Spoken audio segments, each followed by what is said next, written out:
And we are live here at Harrah's in Atlantic City for the NVA Cup Day 2, Match 2, as it's the Ontario Matadors against the Chicago Untouchables.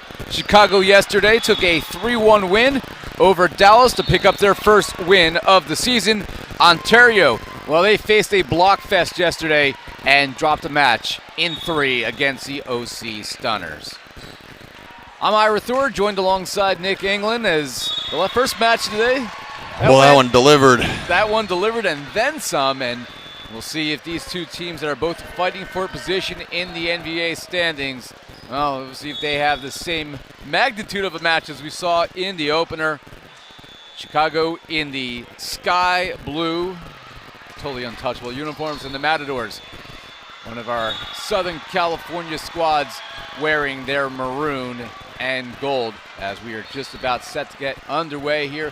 First match of the day, wow. I mean, two teams that had a lot to fight for and went beyond the limit in that fifth set. And meanwhile, Chicago yesterday kept its season alive with a big-time win over Dallas. Yeah, and while that was the battle of the two 0-4 teams, this is the battle of the two 1-3 teams. So this is equally important. You know, you really got to shore up a win here. Excited to see number 10, Dan Nugent, making his return. He is the brother to Chris Nugent on Team Freedom, so one of our first brother duos. Alternatively, the only other one I've seen this season is the brother powerhouse duo on the Blaze. We've got the younger brother and the older brother of the Guzmans, Pablo Guzman, here this weekend, and we are underway. And first serve to the Untouchables. And this will be sent over by the libero, Jose Malero. In the middle, off the block, getting the put away for Chicago is number 16, Paul Milnaziak. He's a 7-footer out of Tinley Park, Illinois, and Park University.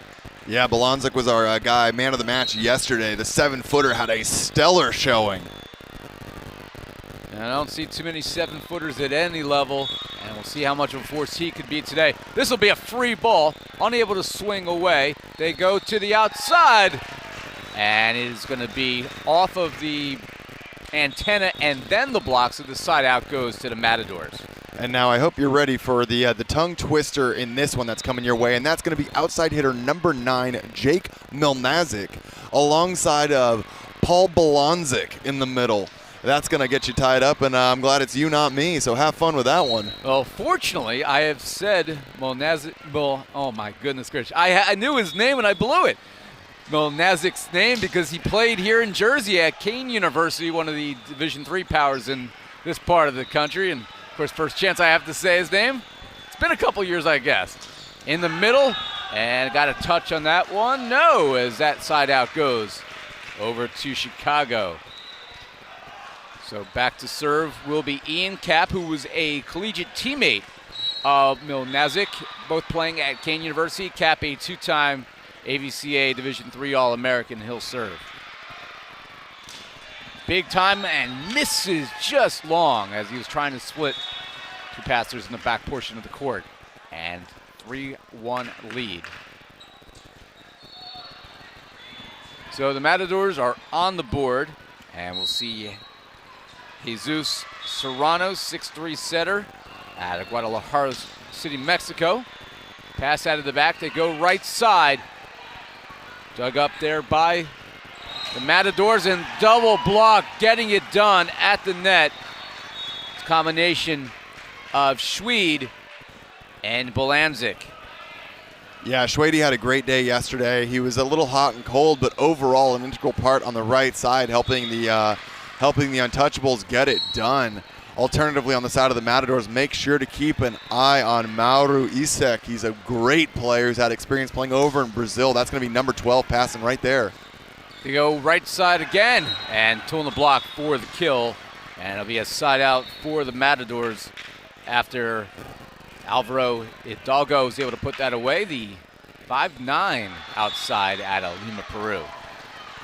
Yeah, he's significantly undersized, but brings a lot of offense and ball control that this team is looking for. So, going to see what he can do. And he can jump, and it doesn't matter how tall you are if you're able to get up there, and he has. First swing of the match for Nugent. It's kept alive, will be sent over. Second chance here for the Untouchables. Bump pass, left-handed power. Schwady with a big left-handed kill into the corner. Schwady out of Purdue University, the 6'5" opposite. And going back to serve will be the big 7-footer Milnaziak.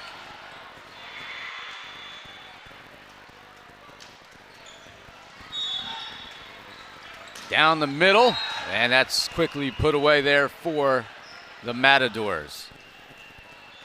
As Gabriel Cruz, 6'7" middle from Morelia, Mexico. And then he gets the ball in his hands and will serve. Funny how often that happens, that you get to put away and then go back to it. To the service line, yeah. They go right side and block straight down. And the Matadors continue the run here. Double block on that one. Combination of Petrus and Isaac Morrow. It's might be flipped on there. It's Morrow Isaac. Morrow Isaac. I had a fun conversation with him yesterday, getting his name completely dialed in to say it correct. I hope I'm doing him justice. And all of his fans back home, which I'll touch on in a second. But Mauro Isek is actually a big-time YouTuber, has a very big following, over 66,000 followers on his YouTube channel. Ooh. He's a Mexico native and has played, like I said, down in Brazil, an absolute all-star and a sick addition to this Ontario Matadors roster. So he's a chance to be an influencer on social media and on the court. Love it. As that one just long. So Mauro Isek, and I apologize to his fans down there in Tijuana, down in Baja California, for not getting the right emphasis on his name the first time around. It is certainly an adventure he and I were laughing about yesterday as we were going through it, trying to make sure I had him totally dialed in.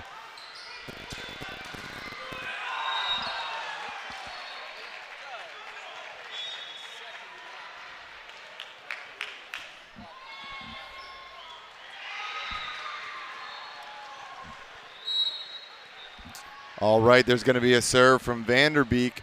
One of those guys likes to hit a variety of serves, goes for the float serve here. Going to send that one just long. Untouchables more than happy to take that back. And that's going to bring us to 7-6 with a 1-point lead for the Chicago Untouchables. So we'll see Dan Nugent getting a chance to serve for the first time, spinning the ball on his finger from nearby Fair Lawn, New Jersey, leaves it just short. Nugent from the same high school program as obviously his brother Chris, but the same high school program that developed me back in the Stone Ages. And Dan was one of the best high school players to ever come out of the state of New Jersey, but instead of having the opportunity to play in college, he chose academics first, went to Virginia Tech, played for their club program, and I think they won a club national title if I remember reading that correctly. But his brother Chris chose a different route, went to Penn State, became a two-time D1 All-American, and brothers chose different paths, with both are playing here, down here in Atlantic City on NVA weekend as we reach our first technical timeout.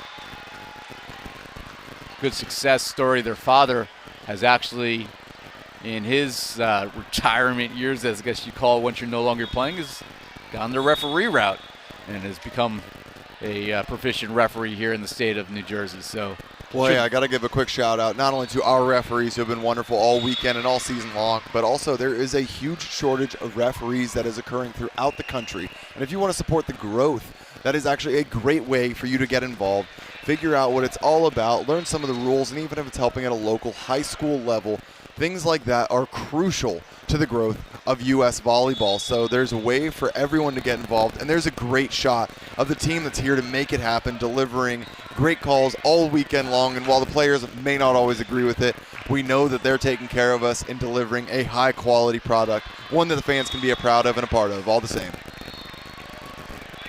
Kevin Balls, our lead referee on the stand today, one of the top collegiate officials in this part of the country. And yeah, it's a problem in all sports. It's not just volleyball. Longer player you never played but have a lot of interest in and get paid for it as well.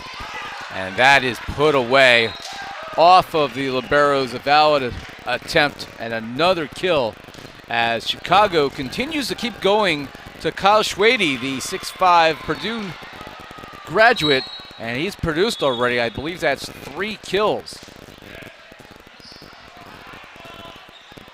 All right, we're going a back set here to Vander Beek, and that's going to be a layout move by Matt Buffum. Matt Buffum, a 6'7" or 6'8" middle blocker, one of the guys that is so well versed in his East Coast culture. Big time grass player and a very, very defensive middle all the same. But now on the right side of the Ontario Matadors, we're going to see Martin Patrice goes to his float serve, drops that in, passed by Milnaziak. Quick, tight set by Cap, little snap over the top, and it's going to be picked up. Matadors have to free ball this over, taken by Rosa into the middle for Bolonzik, dug by Patrice. Serrano goes backside to Vander Beek. Vander Beek is dug by Schwede. And there's a net on the side of the Untouchables. That's going to go the way of the Matadors.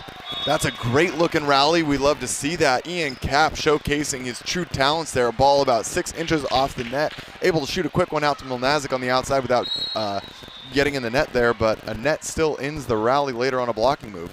Patrice goes short once again to Milnaziak. Quick set to the backside, and that's Schwede getting blocked. That's, he's got 3 kills, but he's also been terminally blocked 3 times right now. So Schwede's got to be able to, shore that up, see if he can minimize some of the errors while maximizing output all the same. So I am back after my headset decided not to cooperate for a second. As a side out for the Matadors, they go outside, and it's slotted through for the kill. As Chicago gets the much-needed side out, as that is put away by Milnaziak. He's out of Westminster, PA, not terribly far from where we are in Atlantic City. And it's interesting because a Chicago squad that has 3 players either from the Garden State or played collegially in the Garden State on the floor at any given time in Milnaziak, Cap, and Dan Nugent. Nugent, of course, the only one from New Jersey, but Kane University here in Jersey has done a very good job of recruiting nationally despite not having athletic scholarships to give out. Ontario with the serve in the middle. That is kept alive. Good job by Malero. And Nugent in the back row gets a touch. And they'll be sent over. Go right side with it. And falling out of bounds and getting the dig was Rosa. And the ball is going to come into us, right into the hands. Capable hands of my partner Nick England. Gets his first touch of the afternoon. We live for the game ball touches. That's why we're here. We want to be ingrained in the sport. And while I'm coaching that next match, I certainly want to get a little warmed up myself over here on the desk. 12-10. Matadors find themselves in a lead here in Game 1. Ira Thor, Nick England with you live from Harrah's in Atlantic City. And that is just missed wide. Jake Milnaziak went for it.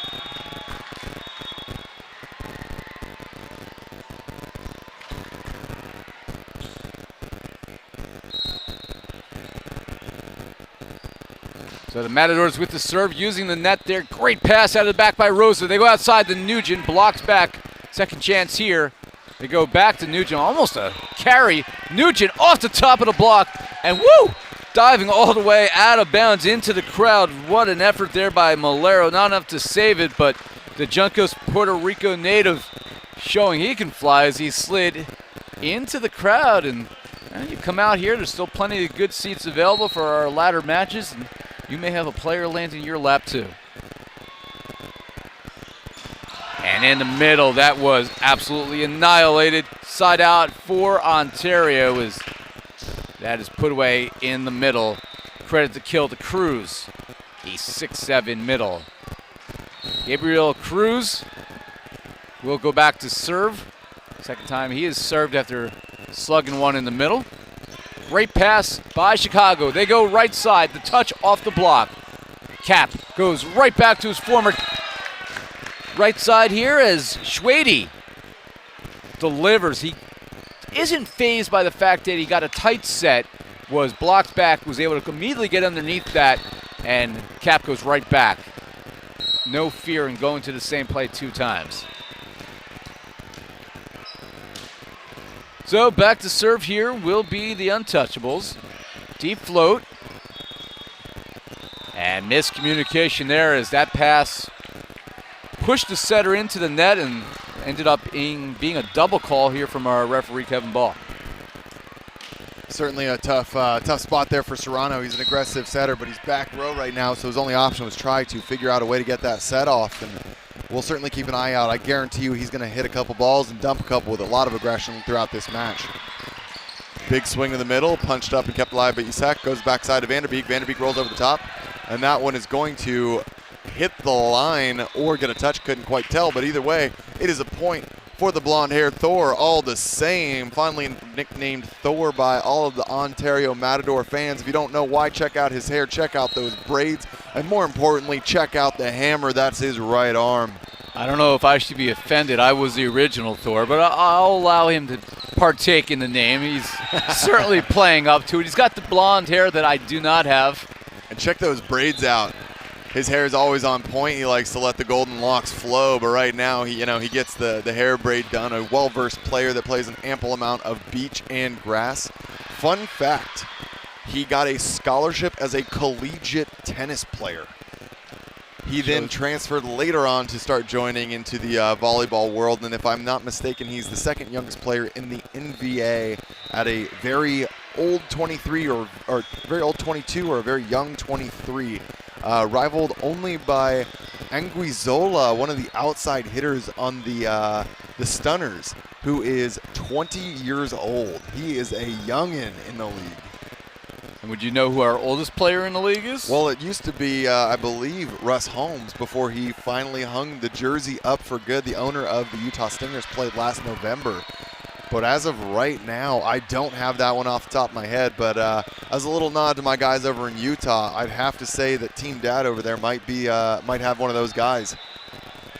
If you can still play the game, and Tom Brady in the NFL has shown it, age is literally just a number. It's the heart, and it's also how healthy you're able to keep your body. And there's a lot of injuries to go around this weekend. We saw last night Team Freedom late in the match actually lost Chris Wander starting outside and actually had to go back to the bench to Bez Arslani, who had to come out of the match because he got a COVID shot yesterday and was starting to feel the chills that sometimes come with it as a side effect. So you talk about cooling down on a literal level. That man is cold to the core.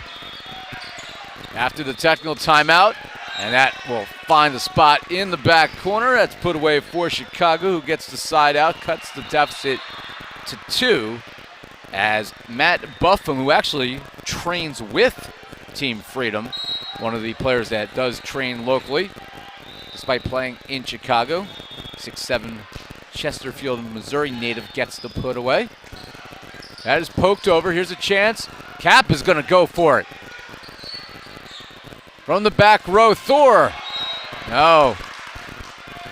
Unable. It's funny, if you are a libero fan or you love watching great defense, we're talking about the extremes, the youngest, the oldest. Well, I can tell you the shortest in the league. That is number 11, Jose Mulero from Puerto Rico. And that man is full of flair and a ton of fun to watch. He is so casual, and his entire ambiance about him just exudes confidence in himself. So check him out for sure. A lot of fun. Cap is going to send this one over. Real shallow chance for the Matadors to swing away, and a quick middle set puts it away right on the line. No chance there. Martin Patrice, that's a great kill, get involved early. He's been one of their dynamic middles. To see him alongside Gabriel Cruz is a huge plus to this roster. And Juan Rosa had very little time to react there, as now it's a 1-point lead. Now 2-point lead as they added one to make it 17-15. They go outside, and well, a little ping pong action, able to keep it going. They go right back to the outside and get the touch for the kill. Milnaziak comes through, the 6'2" outside from Wardminster, Pennsylvania. Now we're going to see Matt Buffum, and like I said, this guy is one of the best serving and digging defensive playing middles. When he gets into that left back, he is notorious for making some great reads and extending 2- and 3-point runs, so we'll see what he can do here. Right back in the middle, dug up by Chicago. Second chance, good dive play by Nugent in the back. Milnaziak sends it over. Third opportunity is poked deep corner for the put away. Well, sometimes watching every match here really pays off. They weren't quite able to come up with it, but there was a big scoop in the middle of that one by Matt Buffum, absolutely scooping the middle from the Matadors there. You'll love it when you got a middle that can put their helmet on, get in there, and get something done. Patrice goes short with the float. Great location. Rosa airs it out in the middle of the court. Miscommunication on who can take it. Nugent sends it over. They go back row to Vander Beek. Outside, Milnaziak will swing away and gets the result. And if you don't know about Milnaziak, well, you're going to know after this weekend. He hits angle, and more angle. And once you finally keen in on that, Kane, he went to Kane. Didn't even mean to do that, but okay, back on track. He likes that high line roll shot down the side, so keep an eye out for that. He's a well-versed hitter that, even though he's undersized, gets the damage done for sure. Cap, this could be a free ball, swinging away and delivering. Oh, the masterful swing, the meatball that comes back to your dish. Mr. Balanzik, the 7-footer, the tallest middle in the league. There's a lot of ists and shortists and tallists and all. Did he even have to jump there? I mean, was that even necessary? He certainly did, but add a little extra zhizh on that one. And another opportunity, free ball, but this time they're waiting for him and read it well. The solo stuff by Serrano. There's a 6'2", 6'3" Serrano going up after the 7-footer, and there is a huge height discrepancy there. But big players make big moves, and Serrano gets after it right there. Love to see it. And he did a good job of reading the fact that there was going to be a free ball opportunity to get up and challenge it. Yep, absolutely. Disciplined block, disciplined move, and an undisciplined serve, and that's going to send it back over to the Untouchables. And we're all even at 19-all. Milnaziak has the ball in his hands here. Chicago with the victory yesterday, trying to get a 2-0 on the weekend after an 0-3 start to the year. And he gets the ace as he eats up Jose Malero with a deep line drive jumper. And Chicago, for the first time deep here in set number 1, has the lead, 20-19. We're having a little technical difficulties. Score will be updated momentarily. It's currently 20-19 in the favor of Chicago Untouchables. We'll get that one, and there it is. Our team on top of it as always. Same spot, goes back over, and a free ball opportunity is sent back. They go right side and getting the result. A kill off the block by Schwede. Now he's made that good adjustment. Earlier on, he was going into that hard angle every time. So every now and then when the Matadors had the right blocking move set up, they were able to establish a well-formed block, and that's where he was getting kind of shut down there for a little bit.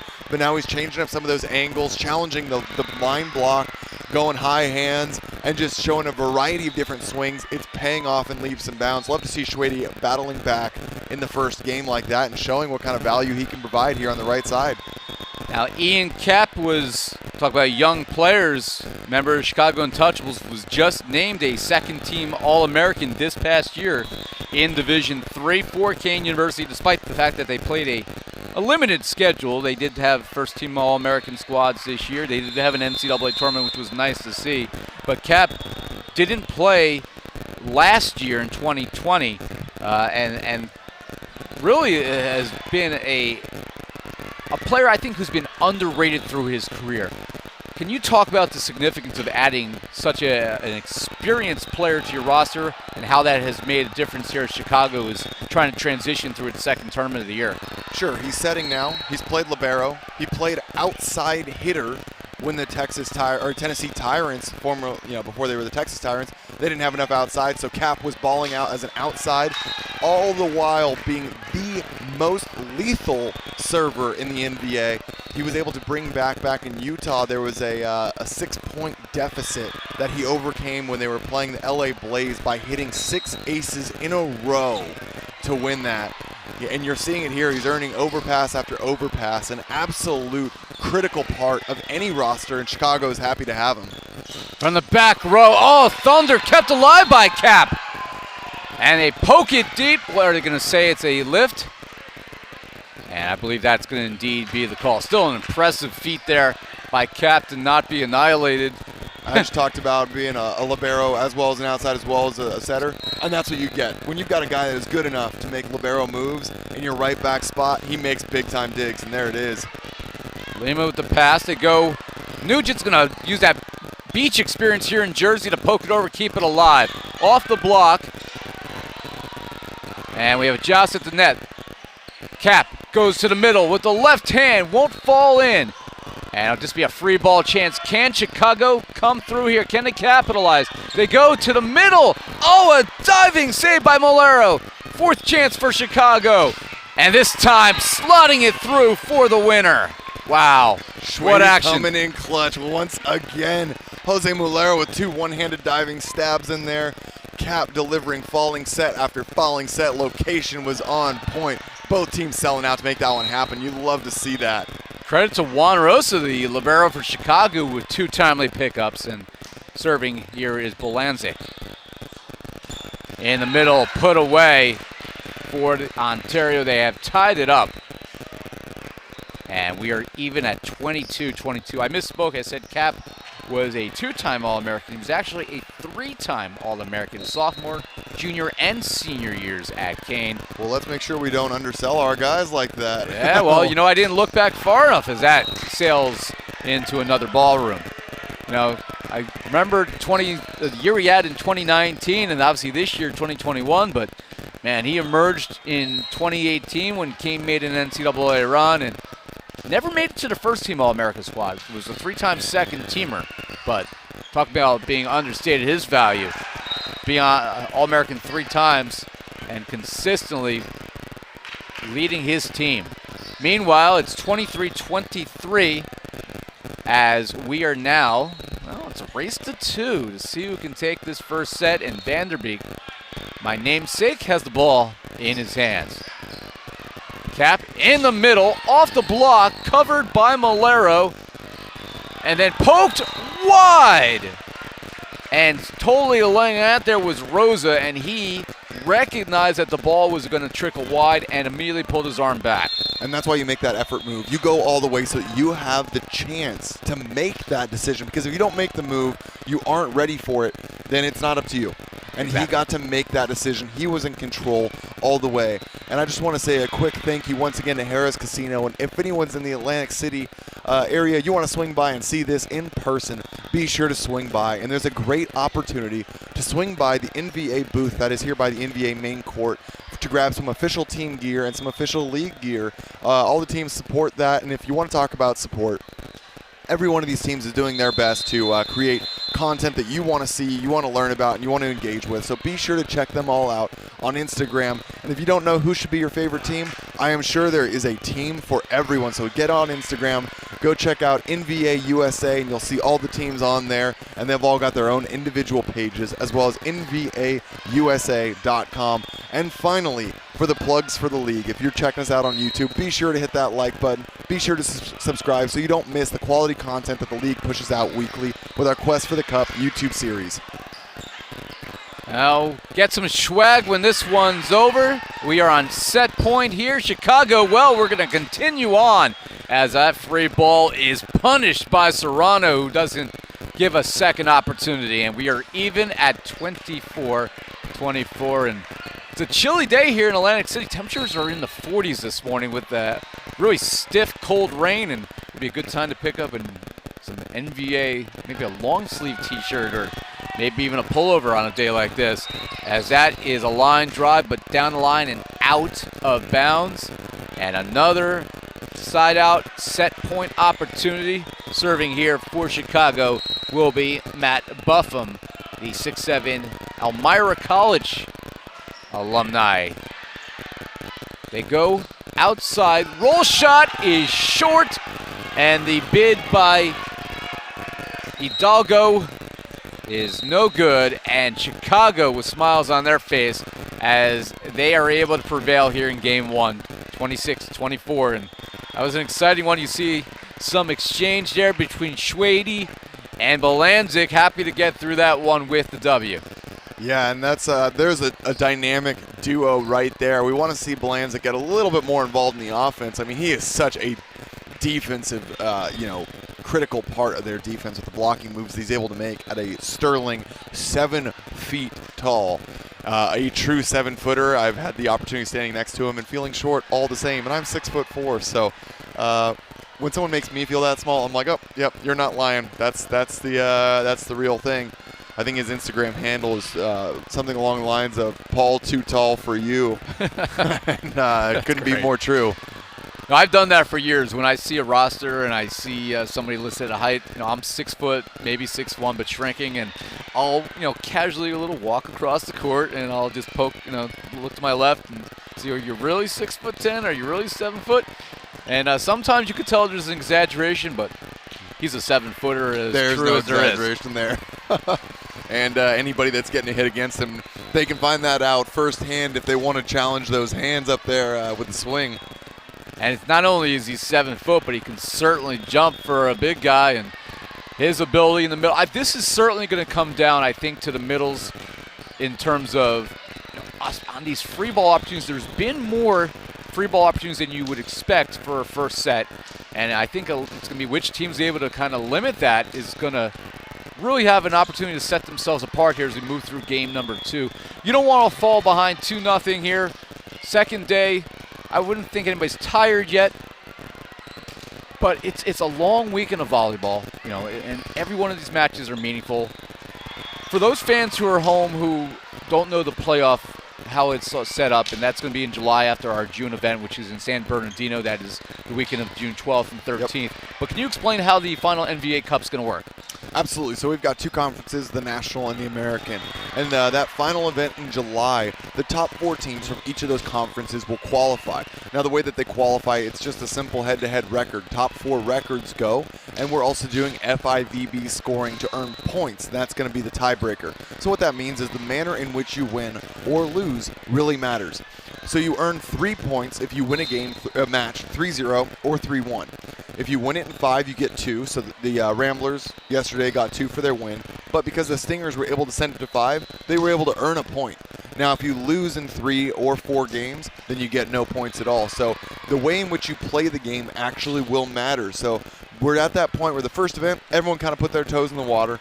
An 0-3, it's still something you can recover from. 3-0, definitely going to put you in a good spot. But we are now getting into the thick of it. That's why this match is so important.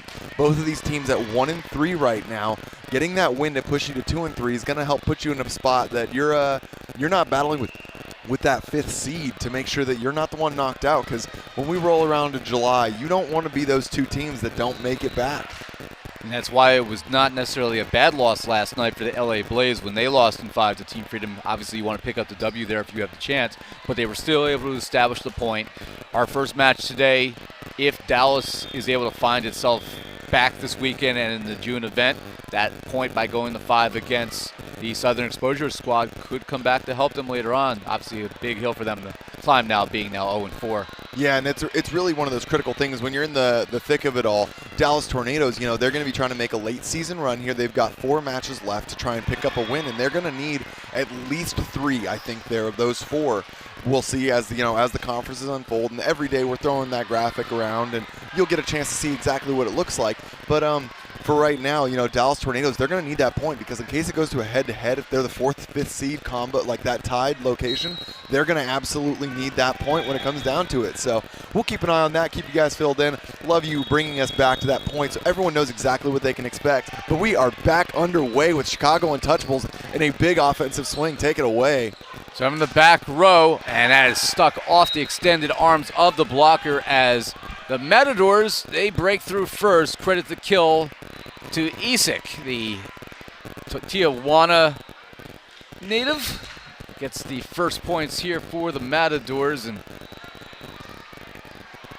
second match of the day. We have 3 more to follow after this one. I think there was a foot fault. And it was indeed a foot fault. We've seen a lot of those called this weekend.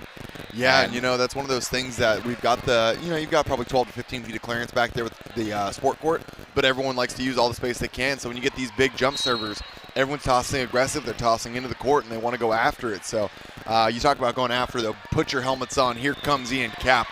It's funny, Cap gets the ace. And I was about to say, if you look at his footwork, he actually has his heels kind of leaning off of the court onto the carpet here inside the ballroom.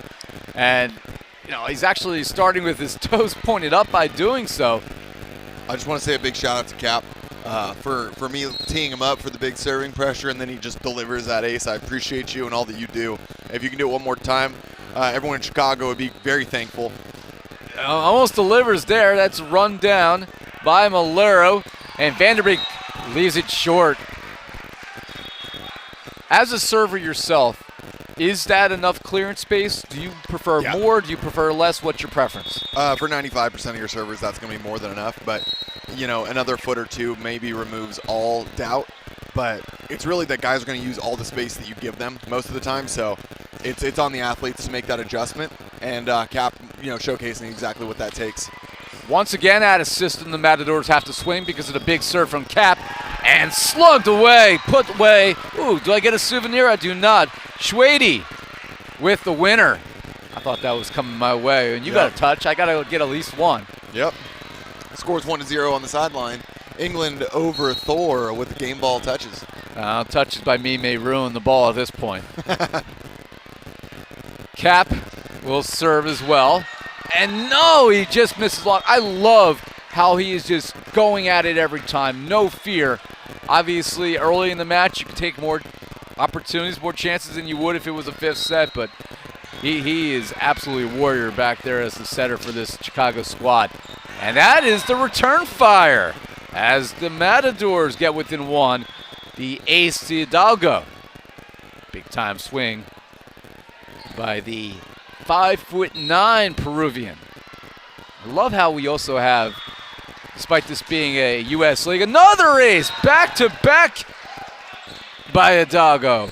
I was going to say you see so many players that have that international connection. Another great moment for the sport of volleyball to see not only U.S. players, but so much of North America represented. Yeah, and South America, quite frankly, because it's Peru.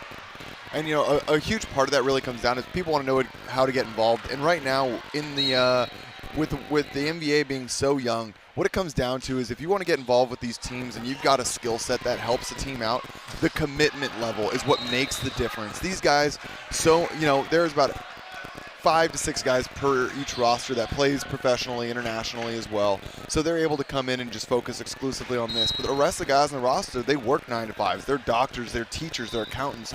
They're doing that stuff, and that's what it takes. But they're willing to go practice 10 to 1 in the morning and get up 5 hours later and go to the office. Do it 3 times a week, and that's what it takes. That's what goes on behind the scenes. So, committing the time to the workout, to the practice, to getting the touches, that means also you're not working, you're not with the family. If some of these guys have kids, and it is something that will continue to change as the sport and the league grows. But that's the reality of where we're at. So what does it take? It takes committed individuals that aren't in it for them, but they're here to help their league, their team grow and move forward. And so when you see all these athletes out here, that's what they're all about. And that's what goes unseen, is work behind the scenes, the hours spent in the gym, the time away from your family, as that is put away by Nugent. The time working out to make yourself stronger, being able to keep your body healthy. You see, us as fans, those watching at home, see the product in front of them. But it is that story behind the scenes to get to this point, to be this elite level athlete. As that sails long as we've now had 3 service errors on the last 4 points. There was a big foot fault by the Matadors on their second to last serve. And when I say big, he was about a full step inbounds. Yeah, that line was under the arch of his foot. Here's Vander Beek with the deep jump float. They go right side, cross court, credit the kill for Schwady, who is probably had the best all-around effort so far, other than Cap. It's crazy. I mean, he had an early, a couple early big swings, and then he got blocked 2 or 3 times in a row terminally. But that did not slow down the Schwady train. He is all aboard right now, cranking kills out left and right. He got a big smile on his face after that one. And waiting for that one was Nugent, blocked back. And it'll be free ball over here. Chance.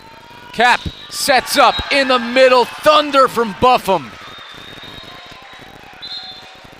Matt Buffum smashes it down, forcing our first tactical timeout. 8-7 Untouchables on top. Man, he's doing Elmira College proud out here, banging that ball down with authority. That is a great swing for Buffum. And that's one of those things, Chicago Untouchables, they are a team that is centered in some fantastic defense, but also some pretty solid middle prowess between the trio of Burrell, Buffum, and Milnaziak, the B-boys, if you will. They're a very, very well-rounded group, and this is another one of those teams that there is a ton of firepower still on the bench over there. You got Dante McCoy, Eddie Kiesecker, just a variety of guys. We saw David Holliday being a role player for them on the right side yesterday to help get Schwady back on track, and just a variety of setters. You see Ryan Alou is not even on the court right now, and Juan Rosa's having a great match. So they've got a variety of liberos and a variety of firepower. Nick Ramos not playing outside, and he's been one of their biggest contributors offensively. They've got Will Ragland on the bench right now, who's one of the biggest servers and currently a top 5 ace holder coming into this event. So when you look at that, to see that this team was 0-3 out of the first event, they are certainly, it is not representative of what is going on there. But I got to tell you, adding a little bit more firepower with Cap and Milnaziak, this team is a couple upgrades away from just being a top team in the league. There's a big swing there from Patrice, able to absolutely hammer that ball home. And now we're going to have a serve once again from Mauro Isek. Big jump server. All this international experience is going to pay off for him. He applies a ton of pressure, and we want to see him come a bit more alive here and deliver some big swings. Tied at 8-8. Serve goes deep and tight right side into the net. The block not a factor there, as Matadors able to score twice in a row to put themselves back in the lead after the technical timeout. 9-8. 1-0 if you just tuned in. 26-24, Chicago was able to prevail in extra points in game number 1 and sends it right back to the Untouchables with serve into the net. So 9-9, Dan Nugent, who along with his brother Chris, both members of the all-decade team for the 2010s, and that won't be on his highlight reels. That's into the net.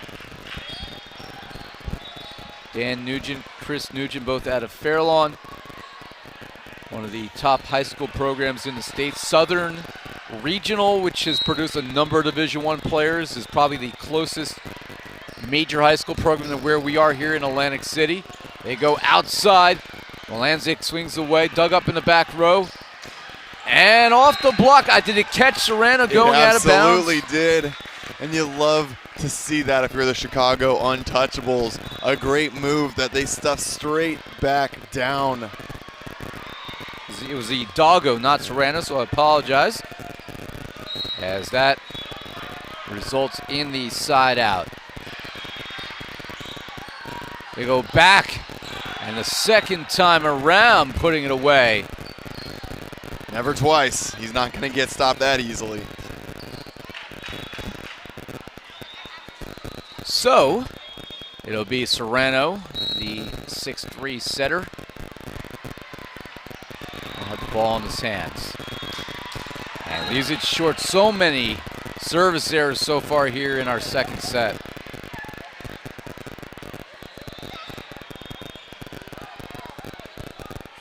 So 11-11 here in game number 2.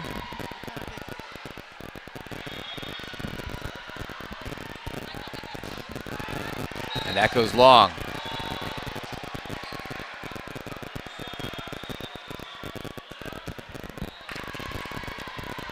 And back to serve will be Hidalgo, as the Matadors find themselves in front by 1.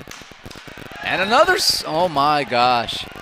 They are, Nick, I understand the significance of wanting to serve tough, but they're not serving smart right now, as they are being very short on, I think that's now 5 of the last 7 serves.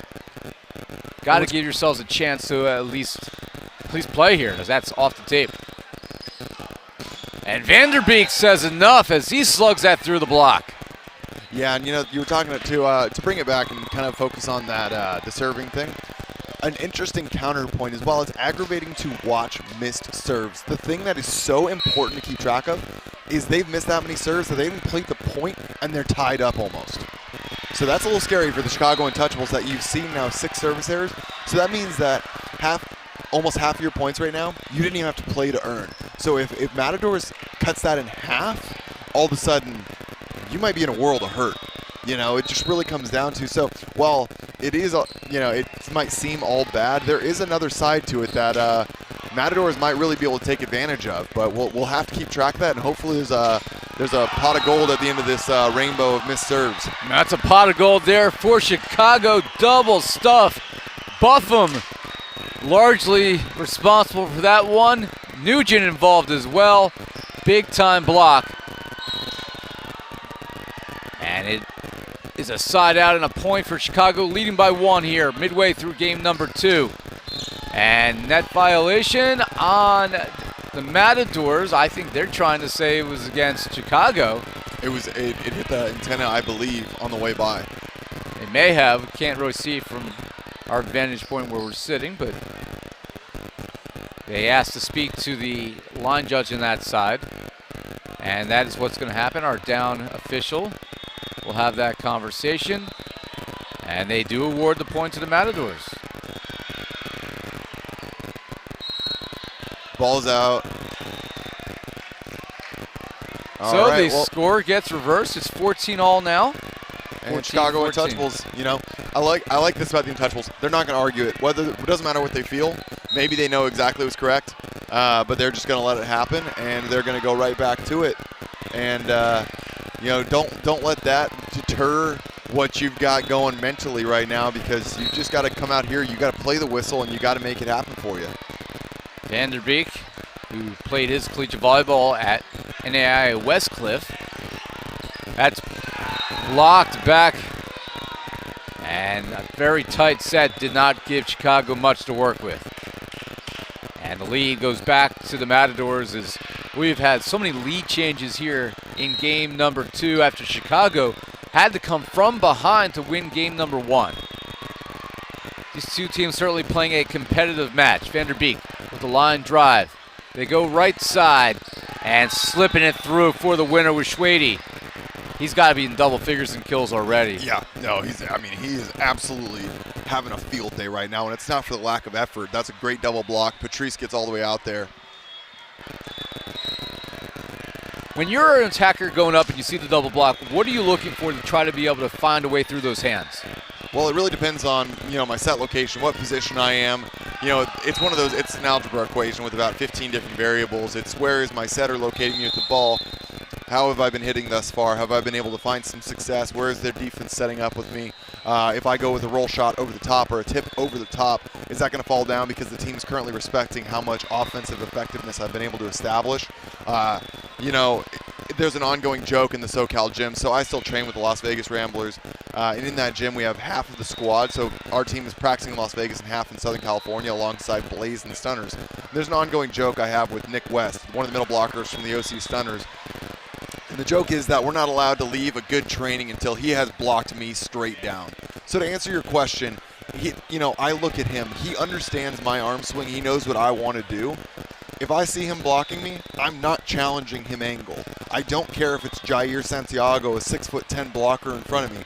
I feel more confident hitting at him, trying to burn one off his arm, go high hands, or tip into the block and reset than I feel about hitting at Nick West. So, you know, it's one of those things that's hard to have a concrete answer, but you start to develop an identification of the players in your region, the guys that you practice with, different swings you do and don't like, and that's where, you know, we talk about Milnaziak. He's got his like 2 bread and butter swings that between the angle, like hard angle shots, and then that line chop.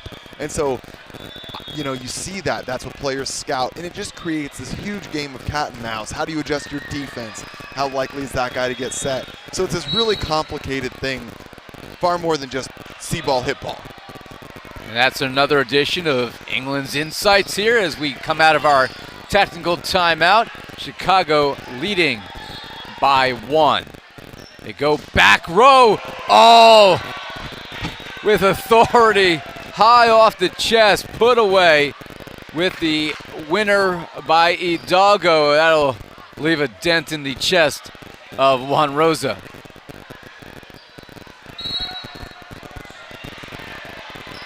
All right, getting a little bit of audio sorted out here. If you've been hearing some crackling, or apologies, we've been working on that dynamically. Always got our production team's always got our back. And we got Nugent going to the outside here, dug by Malero. Serrano goes to the middle. Patrice blocked, attempted to be kept alive. And while Malero goes under, the conversation here is, in fact, that the call for going under is, do you interfere with the play? So right there, it is determined that he is in fact interfering, so points going to go side of Chicago Untouchables. But that is incredible effort all the same. And we're going to see the Chicago Untouchables now heading back at a 16-all tied up. And that's going to be Nugent now looking to get involved on the service line. Goes for a float. Taken by Hidalgo with his hands. And there's Thor's hammer, the backside, number 17. Vander Beek flashing it as he goes down the line. What a great swing. Absolutely delivers. Great kill for him there. And now we're going to see Patrice hitting the float serve. 17-all. Cap sets up his middle, who puts it down. Put away by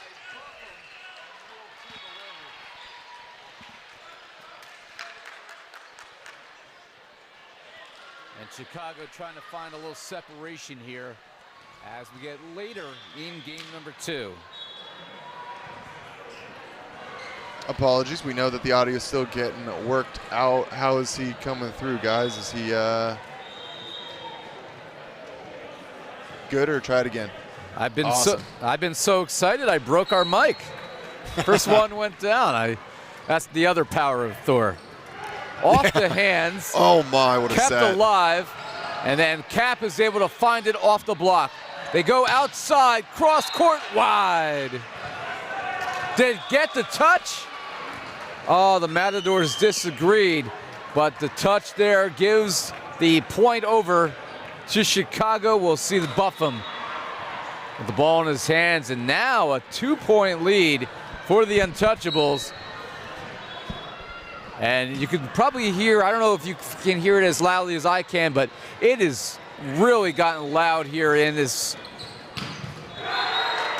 ballroom today as that is put away, because if you're not aware, not only do we have this awesome tournament going on for the next 3 days, but we also had juniors going on, so about a dozen courts or so spread out here on this first floor. There's actually courts upstairs as well, and you know, not only can you come out and see some great volleyball, you can see some players of the future as that is stuffed back and falls in play. Gabriel Cruz with the solo stuff. And you mentioned that juniors events. I do want to say one more time, quick shout out to JBJ Events, who's putting that on, partnering with us and making this all happen. So a huge thank you to them. And an ace, and the Matadors reclaim the lead. It's 20-19. An ace for Serrano, and a timely one at that. The first to 20 are the Matadors here. He takes a little something off this one. Serrano digs it up. They go outside and blocked back and unable to chase it down. As wow, Chicago what a great evens it. block on the side of Milnaziak out there with Schwady, or that was Cap at that time. What a combo. And that's tough to get past the 7-footer. And Chicago takes advantage, and Cap, tough server. You see his heels on the carpet and leaves it short. He's come up big so many times at the service line. This time, the power just a little too short, and now we'll race to 5-1-0. The Matadors on that race. 21-20. Good pass. They go right side. Oh, I don't even know how they got a touch in that one. Madero. Then a free ball poked down, put away by Cruz. And Chicago gets the warning as they are frustrated. And Jose Mulero flashing his stuff. Number 11, the little guy in yellow, with a huge dig that enables that rally to continue and gives Gabriel Cruz a chance to use his size, get a quick punch, and get a point there for the side of the Matadors. What an incredible effort to see the libero influence the play so importantly right there. It's really fun to see the size differential, the 5'4" Mulero, you know, on a court with all these trees, being the one to make the impactful play on a ball that seemingly looked like it was going to sail into the bench. And you know, it's a 2-point lead here, an important juncture in the match, because if Chicago took a 2-0 lead, really hard to come back with that reverse sweep. And the Matadors have a golden opportunity here to force a game 3 even at 1-all. Yep, and that's, we always talk about it. Volleyball is a very fast-paced version of chess. You're figuring out who can do what for you and how to manage the game. And here it is. In the middle, 1-2, quick touches, sent over, short free ball. In the middle, again, this time Milnaziak's dug up. Third opportunity, blocked back, gonna fall in. Double block for the Matadors, Cruz and Isak, and it's 23-20. What a stellar performance. Mulero, we always joke about putting the helmet on. When we say that, it's because you're basically stepping into a zone that is so dangerous that if that swing goes high on you, you're in a bit of pain there. But Mulero knows when to put it on, gets in there, getting dig after dig, giving these guys up front a chance to battle. And Ontario Matadors show what it is to be resilient. They take a 3-point lead and they say, we are going the extra mile today. Can Chicago respond? Hidalgo serves, and an ace right in front of Rosa, and we are a moment away from a potential 1-1 tie in this match at 24-20. Looked like he was pretty close to a foot fault on that last one. Set point number 1. Glances off the lights. Off the hands for the kill, so momentarily after that's put away by Schwede. Side out here for Chicago. See if they can fight back or if it's all just a moment from set 3 as we have the ball in the hands of Jake Milnaziak. Uphill battle here, still down 24-21. Off the tape. They go outside, blocked back.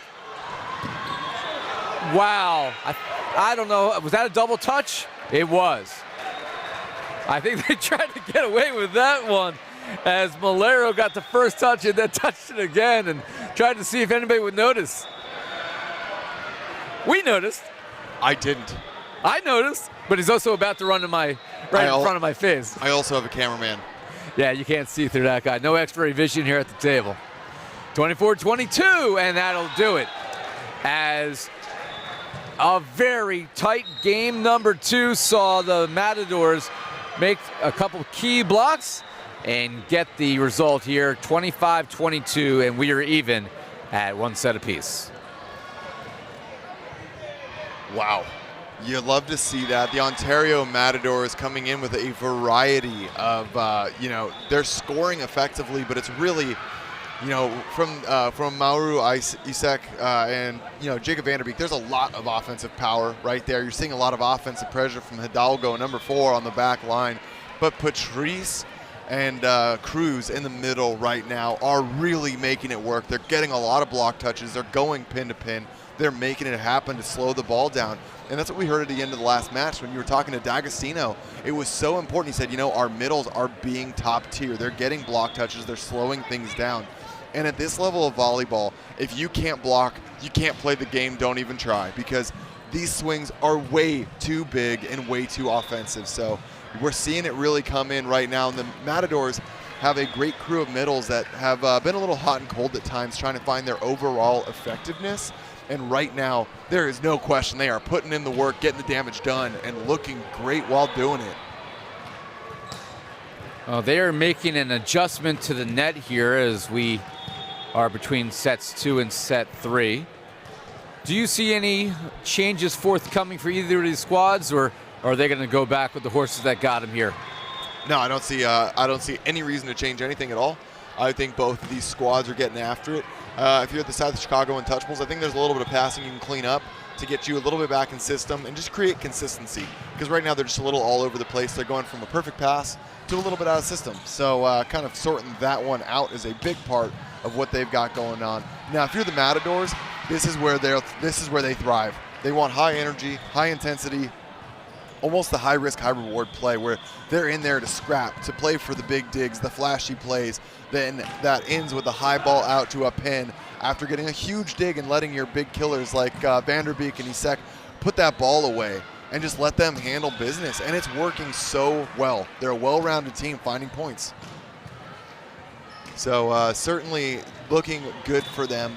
At the very most, I could see a potential outside adjustment given the personnel from the Chicago Untouchables, but I would certainly not put any money on it. And I think Coach Mitch Wiskerchen believes in his guys out there to get the job done. And right now, we want to see Schwede return a little bit to form. He had an excellent first set, was an absolute killer out there. So see if he can kind of get right back on that horse. Now that's a big, what I'm asking is quite a bit, because he's already having a great all-around match so far. But, you know, another kill or two may help relieve some of the pressure from some of their other offensive tools and help get them back involved. So we'll have to keep an eye on that. But across the board, I think Untouchables still playing some great ball. Now, I kind of want to make a call back to what I was saying halfway through that match. The Matadors were missing a ton of serves during the first part of that game. In fact, they missed 4 or 5 out of 6 serves.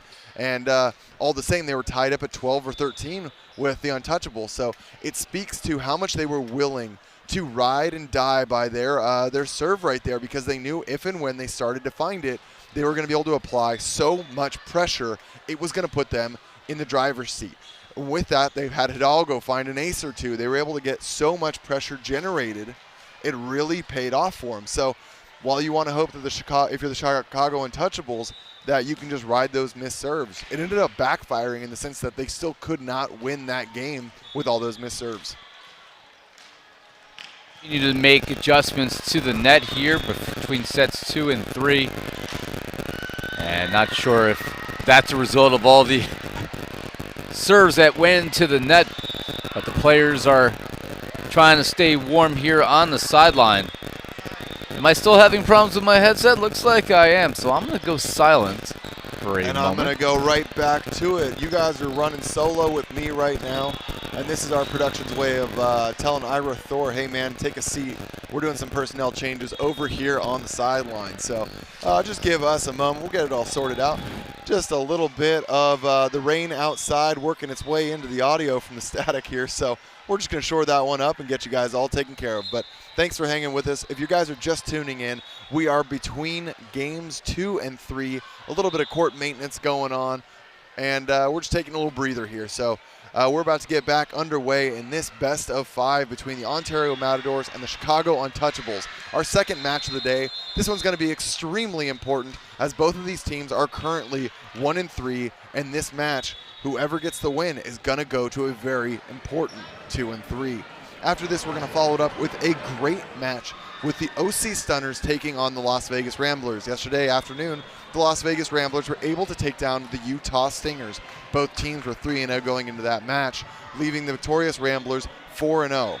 OC Stunners had a tough start to event number 1, being 1-3. However, they are now being 0-3. However, after a huge win for them yesterday against Southern Exposure, they are currently 1-3. And there you see on your screen right there a beautiful graphic letting you know exactly what you have to look forward to. If you haven't tuned in just yet, we're running matches every 2.5 hours, so that match will be live at 2 p.m. Eastern Standard Time. You do not want to miss out. Once again, fans, if you are in the area, stop by the court. We are out here in Harris Casino in Atlantic City, New Jersey. Not Utah, as I managed to say this morning, as a nod back to after saying that plenty of times back in November. And, you know, we're out here. There's some great volleyball that you can come watch as the mask ban has been lifted in New Jersey. And crowds are starting to form. So for the first time in the NBA in recent time, we are playing in front of a live crowd. Mask ban if you're vaccinated. Thank you for the asterisk. I was, you know, as a West Coast guy, wasn't sure on that what that stipulation was. Talking about a controversy here. You know, you got some people with very strong feelings either way. I am myself fully vaccinated. Yesterday was the 2 weeks, so I'm looking forward to being able to go out to stadiums again, see some ball games, come here, see some live volleyball. Obviously, a privilege to have the mic in my hands and be able to watch these world-class athletes and call the action alongside Nick England. Well, so anyone that's tuned in, they're seeing me being very new to the whole broadcasting side. I'm loving the journey. But Ira, this is your first time working with me, with Matt Prosser, with the NBA. Can you give a quick synopsis what your background looks like, so people that aren't sure who you might be, let them know what the man on the mic, what his resume looks like? I've been in Jersey my whole life. I played many, many years ago at a much lower level than any of you guys did, but former college athletic communications director, spent 20-something years broadcasting the sport. A lot of sports, not just volleyball, soccer, basketball, baseball, but volleyball's always been my first love, and in recent years been a Division I voice out here in the Garden State. And worked with a lot of these coaches, quite frankly, in their collegiate coaching careers. So really nice to know the background. A lot of these players have seen so many of these guys coming up, and really just a pleasure now to see the journey that everyone's taking, that next level of their careers. And personally rooting for a lot of these guys to have long, prosperous careers and see the NVA grow to become something that is a true national sport that folks are interested in watching. You saw the MLS. I think that is the best example. The MLS started from humble means and over 25 years grew to become a major sport in this country that's selling out arenas, and there's no reason that volleyball cannot be that next sport to have that big national gains. Well, we're going to get back into the action, but Ira, I'm so glad they're here to join the team in our journey and our commitment to our fans to provide high-level production value and getting the very best that we can. So bringing in constant pros like yourself is what it's all about. We appreciate you all the same. So thank you for joining us, and let's get right back into it. We're sitting here at 4-2 lead. Matadors picking it up right where they left it off. And that's going to be Brett Massetti coming back into the match here as a middle, replacing Martin Patrice. Yeah, Brett Massetti out of Hope International University, very good NAIA program out there on the West Coast, the 6'5" native of Beaumont, California. And we talked about potential personnel changes. That is one so far, and we'll see if he makes a difference here for the Matadors. And that is through the block, finding a way through the hands of both Nugent and Buffum. And it is a 5-3 lead for the Matadors. And the hands of Vander Beek. See the ball fly. And it is getting loud here. Some good matches on these adjacent courts. It's hard to even hear what's going on in our own matches. That's high off the hands. Put away for the Matadors. Serrano gets the kill. 6-3 Matadors in front. There are two are right behind where Vander Beek. You can see the two adjacent courts. It's like that throughout this huge ballroom convention center in Atlantic City. Off the tape, Cap was there, and Nugent is blocked. We're seeing a lot of rhythm getting developed right now between the blockers on the side of the Ontario Matadors, and that's going to be something that the Untouchables have to figure out a solution for. Triple blocks going all over the place. So the Matadors, with Vander Beek serving, starting to pull away here early in set number 3. They go back to Nugent, and same result. It is a triple block as Serrano, Isaac, and Cruz all involved. Timeout, technical timeout. It's 8-3. And that's really just the powerhouse right there. We're seeing back-to-back triple blocks, getting huge dividends to pay in there for the Matadors. And like I said earlier, if you can't block at this level, don't bother playing. But at the same time, you know, if you're getting big blocks like that, the match could be over real quick. So Chicago Untouchables, they really need to find a pass, because when you're seeing blocks like that, triple blocks are usually an indicator that passing is not going the way you want. Passes are going out of system, so there's really only one option, and it's a high ball to the pin. And that's allowing for the Matadors to see what's going on early, get a good movement together as a block, and talk about it. So it's going great for them. But again, that all starts with great service pressure and attacking exactly who they want. So while they were willing in game 2 to miss some of those serves while they got dialed in, that pressure right now is paying off greatly. Once again, Vander Beek, one of those guys with a variety of serves. He's got a ton of different looks. Right now he's opting for that float serve. He likes to bring it cross court about 17-foot line and just put it in front of your front row outsides, make them step in and pass before they hit. It's a great strategy, and while his serve certainly has some pace and great movement, the location is what makes it so hard to handle. So we'll see what he goes for here, but I would expect him to attack Milnaziak and Nugent. Huge point in this set here for Chicago. Cap goes back to Nugent. Dug up in the back row poked. I think there was a net violation. It's really even hard to hear it's a doubles, what's going to be the official call from Kevin Ball, but it's hard to hear any whistles. It's so loud in here right now. Yeah, this is unfortunately a really tough call. So Serrano said it, I saw it, the ball went tight. Milnaziak actually hit his hand. So they called a double, but Milnaziak did not get called there. He hit Serrano's hand, so it came out a little dirty, and Serrano even said it there, but you got to play the game. And off the hands of the block, Cruz gets the kill, as it is now 9-4. The Matadors hanging on to this 5-point lead. Such a hard number to come back from. We talked about it a little bit yesterday. That 4-point threshold is really where it gets a little challenging. Cross court, that'll help, as finding the slot was Milnaziak for the winner.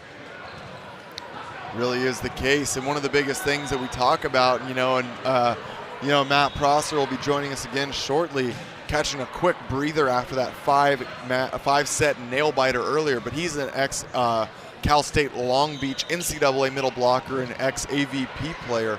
He understands blocking with the best of them. One of the things he always talks about is identifying exactly where to make your adjustments, how to do it in the middle of a game, in the middle of timeouts, things like that. And you've got to understand that Milnaziak swings angle.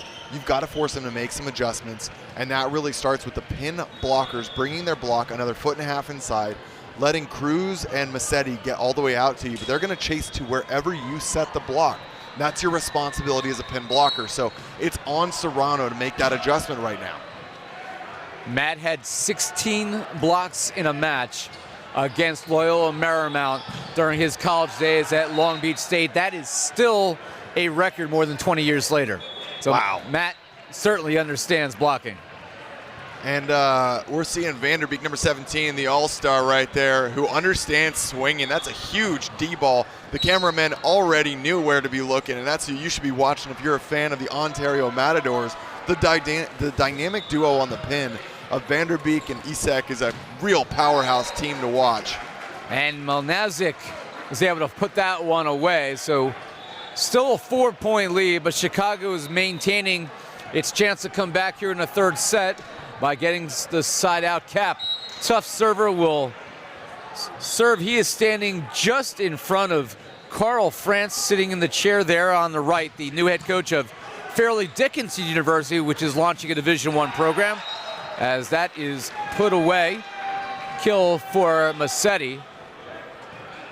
Fairleigh Dickinson, one of the brand new Division I programs that's been launched in this part of the country.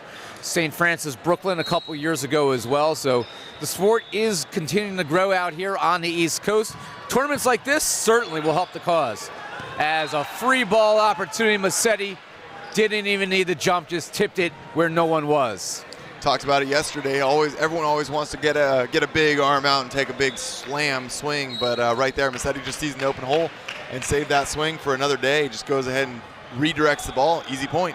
It's about scoring the point. Doesn't always have to be a highlight reel caliber play, as that finds the court, put away by Milnaziak. And it is 12-7, so back to a 5-point deficit. And we'll see if Jake Milnaziak has a chance here to draw Chicago closer. Chicago won the first set as they dry up some moisture on the court. The Matadors, well, they battled back as their name would suggest here in game number 2.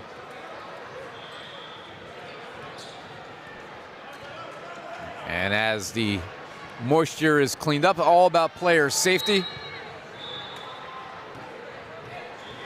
Chicago, see if they can get some points off of the service game.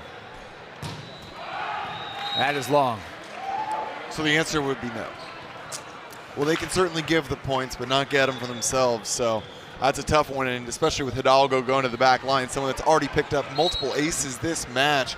He might be small, but he's got firepower. The cracker out of bringing that firecracker swing out of Lima, Peru, puts Chicago Untouchables completely out of system.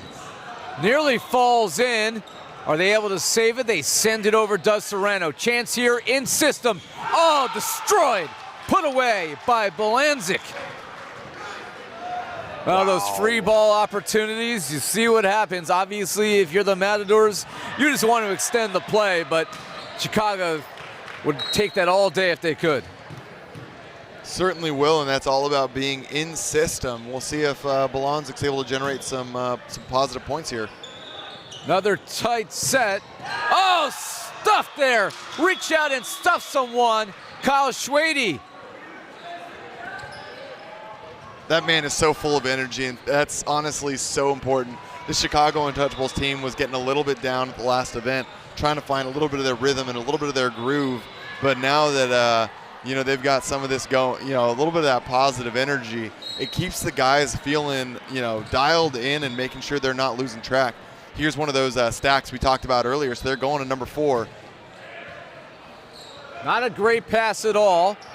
Swinging away, reading it well on the pass was Milnaziak. Schwede swings away, running it down is Malero, and they send it over. Here's a chance in the middle. Oh, it's dug up, cannot take advantage. Blocked back, covered by Serrano. 5th opportunity. Will this be the one? No, I don't think that went over, quite frankly. They play on, and ultimately coming through was Thor. Vander Beek gets the winner. It was only a matter of time. So many great blocking moves made by the Untouchables there, but the offense of the Matadors was unrelenting. Longest rally of the match thus far, and the lead back to 5. Touches the tape. They go right side. Schwede, thunder! And he brings it down the line. Big side out to remain a 4-point deficit, 14-10. Integral time for him to hit that swing. They definitely need that, and they've got to be able to string a couple points together here to get back in this one. So Schwede, see if you can help out in the service game. Bump set. Red well dug up by Rosa. They go to Nugent, and he tools the block. And we talk about it, we introduced the concept of screening, and I keep trying to just call it out when there's an opportunity to learn about it for our viewers at home. Take a look right now. You can see exactly where they're going to serve for the Untouchables. They're screening and standing right in front of Hidalgo. Every serve is going straight at them. They know what their strategy is, and they're executing. You see all 3 off of Buffum. You got Milnaziak on the left, and that one goes just right, but strategy's the same, all the same. They send it deep. Oh, Cap swings away, and he wants that one back.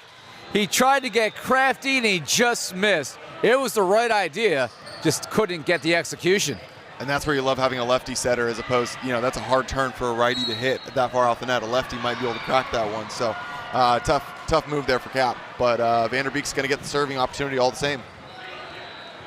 They go back to the middle, off of the shoulder of Hidalgo, and the put away for the Matadors. And that takes us to our second technical timeout as the Matadors, they refuse to go away. Every time it looks like Chicago's going to get a break, the Matadors are finding their offensive game. And let me tell you, Chicago, I don't know if they're starting to get a little frustrated, but every time it looks like they're going to have a chance to get back in this match, the Matadors have been able to find an answer. And they are a team that, you see so much fight yesterday. They could have come in today after having the ball blocked back 15, 16 times. No, they're playing as if yesterday never happened. They are, and yesterday felt a little uncharacteristic. Again, I love to have big talks about how teams are doing in the standings, but sometimes you need to remove that number because it can overshadow of teams, how they're really playing. And if you watch Ontario Matadors in event number 1, they're a stellar team that plays some of the best defense in the league. And right now we're seeing that return to form. Malero has been lights out. We're seeing Massetti, Cruz, and Patrice, all 3 middles, putting in work no matter who's on the court, getting great block touches, and they're really slowing it down. Also at the same time, we're seeing Isek and Hidalgo getting some great digs back row.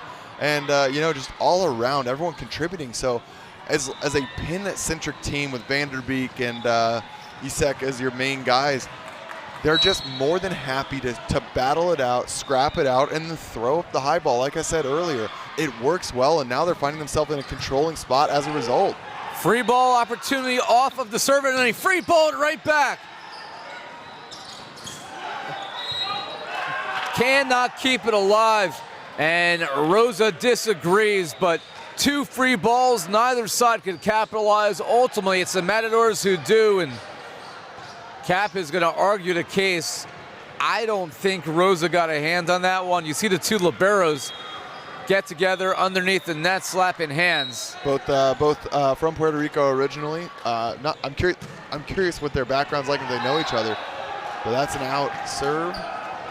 I think the refs got that last call pretty dead on. I don't think that Rosa got under that one, like you said. No, I think he tried to sell it like, mind games. You got to have a little mind games here. Yeah, it is, but at the same time, Cap, being the captain, willing to discuss it, what that can do sometimes is get a little bit of a fake, like a faux timeout. Cap involved with that one. The great wall comes down as he combines with Buffum for the stuff.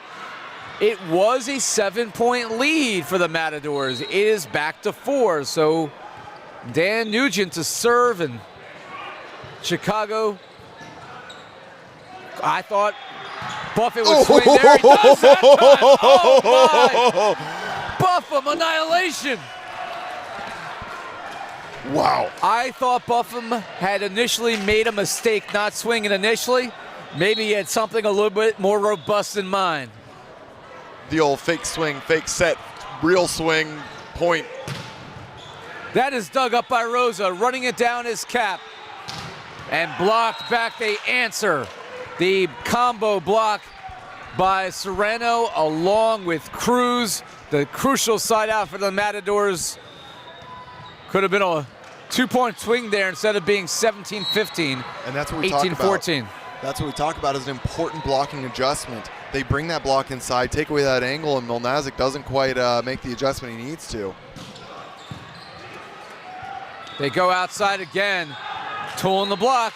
Getting right back in the hands of Milnaziak, who whips that one.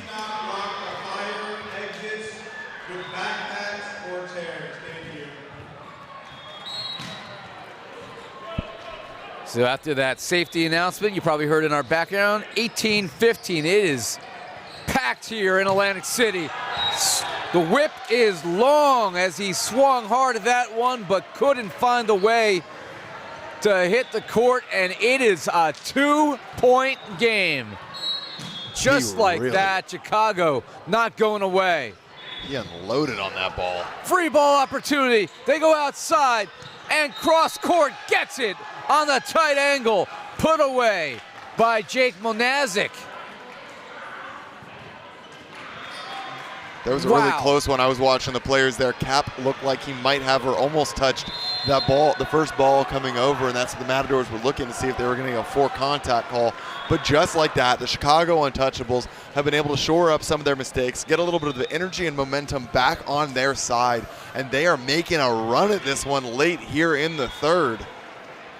We talked about yesterday, and I forget which match it is because the days start to blend together, but just how difficult it is to, once you fall behind by more than 4, to be able to rally back. But Chicago, short memory, that's for sure. They were down 7 points, and now, well, they're a good play away from evening this up midway through game number 3. What do you talk about if you're the Matadors here to try to slow down this Chicago squad that won't go away?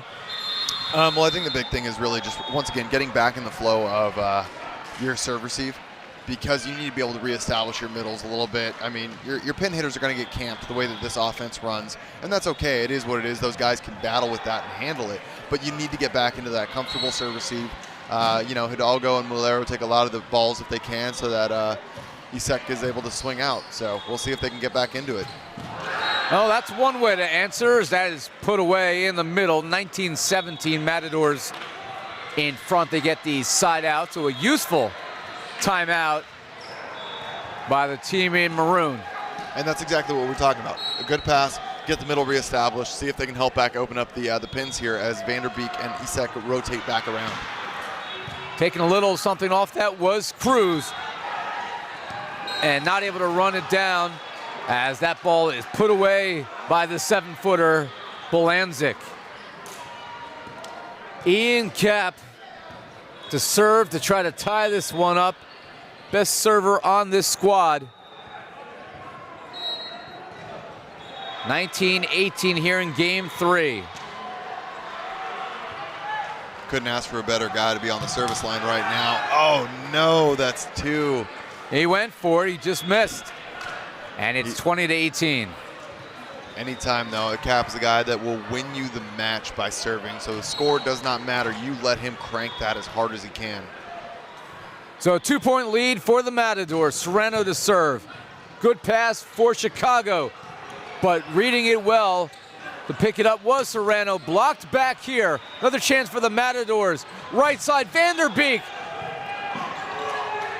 And sending it over is the Matadors. One more time, right side, putting it down the line, reading it was Ezek. Another long rally. Oh, Nugent couldn't handle it. Nugent with his heels on the back line. That attack ate him up.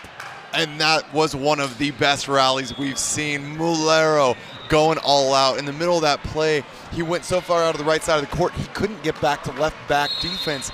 Isek sees that, shifts into left back.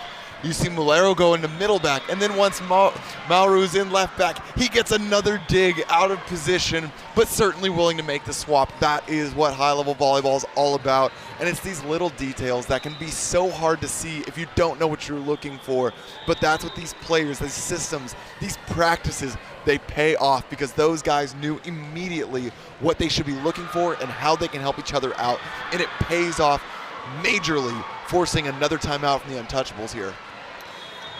You talk about watching film so much in sports. At this level where these games are all televised and so many of these players know each other from training, how much is that history of being able to know the tendencies of the other players, either from film or just from training, come in hand?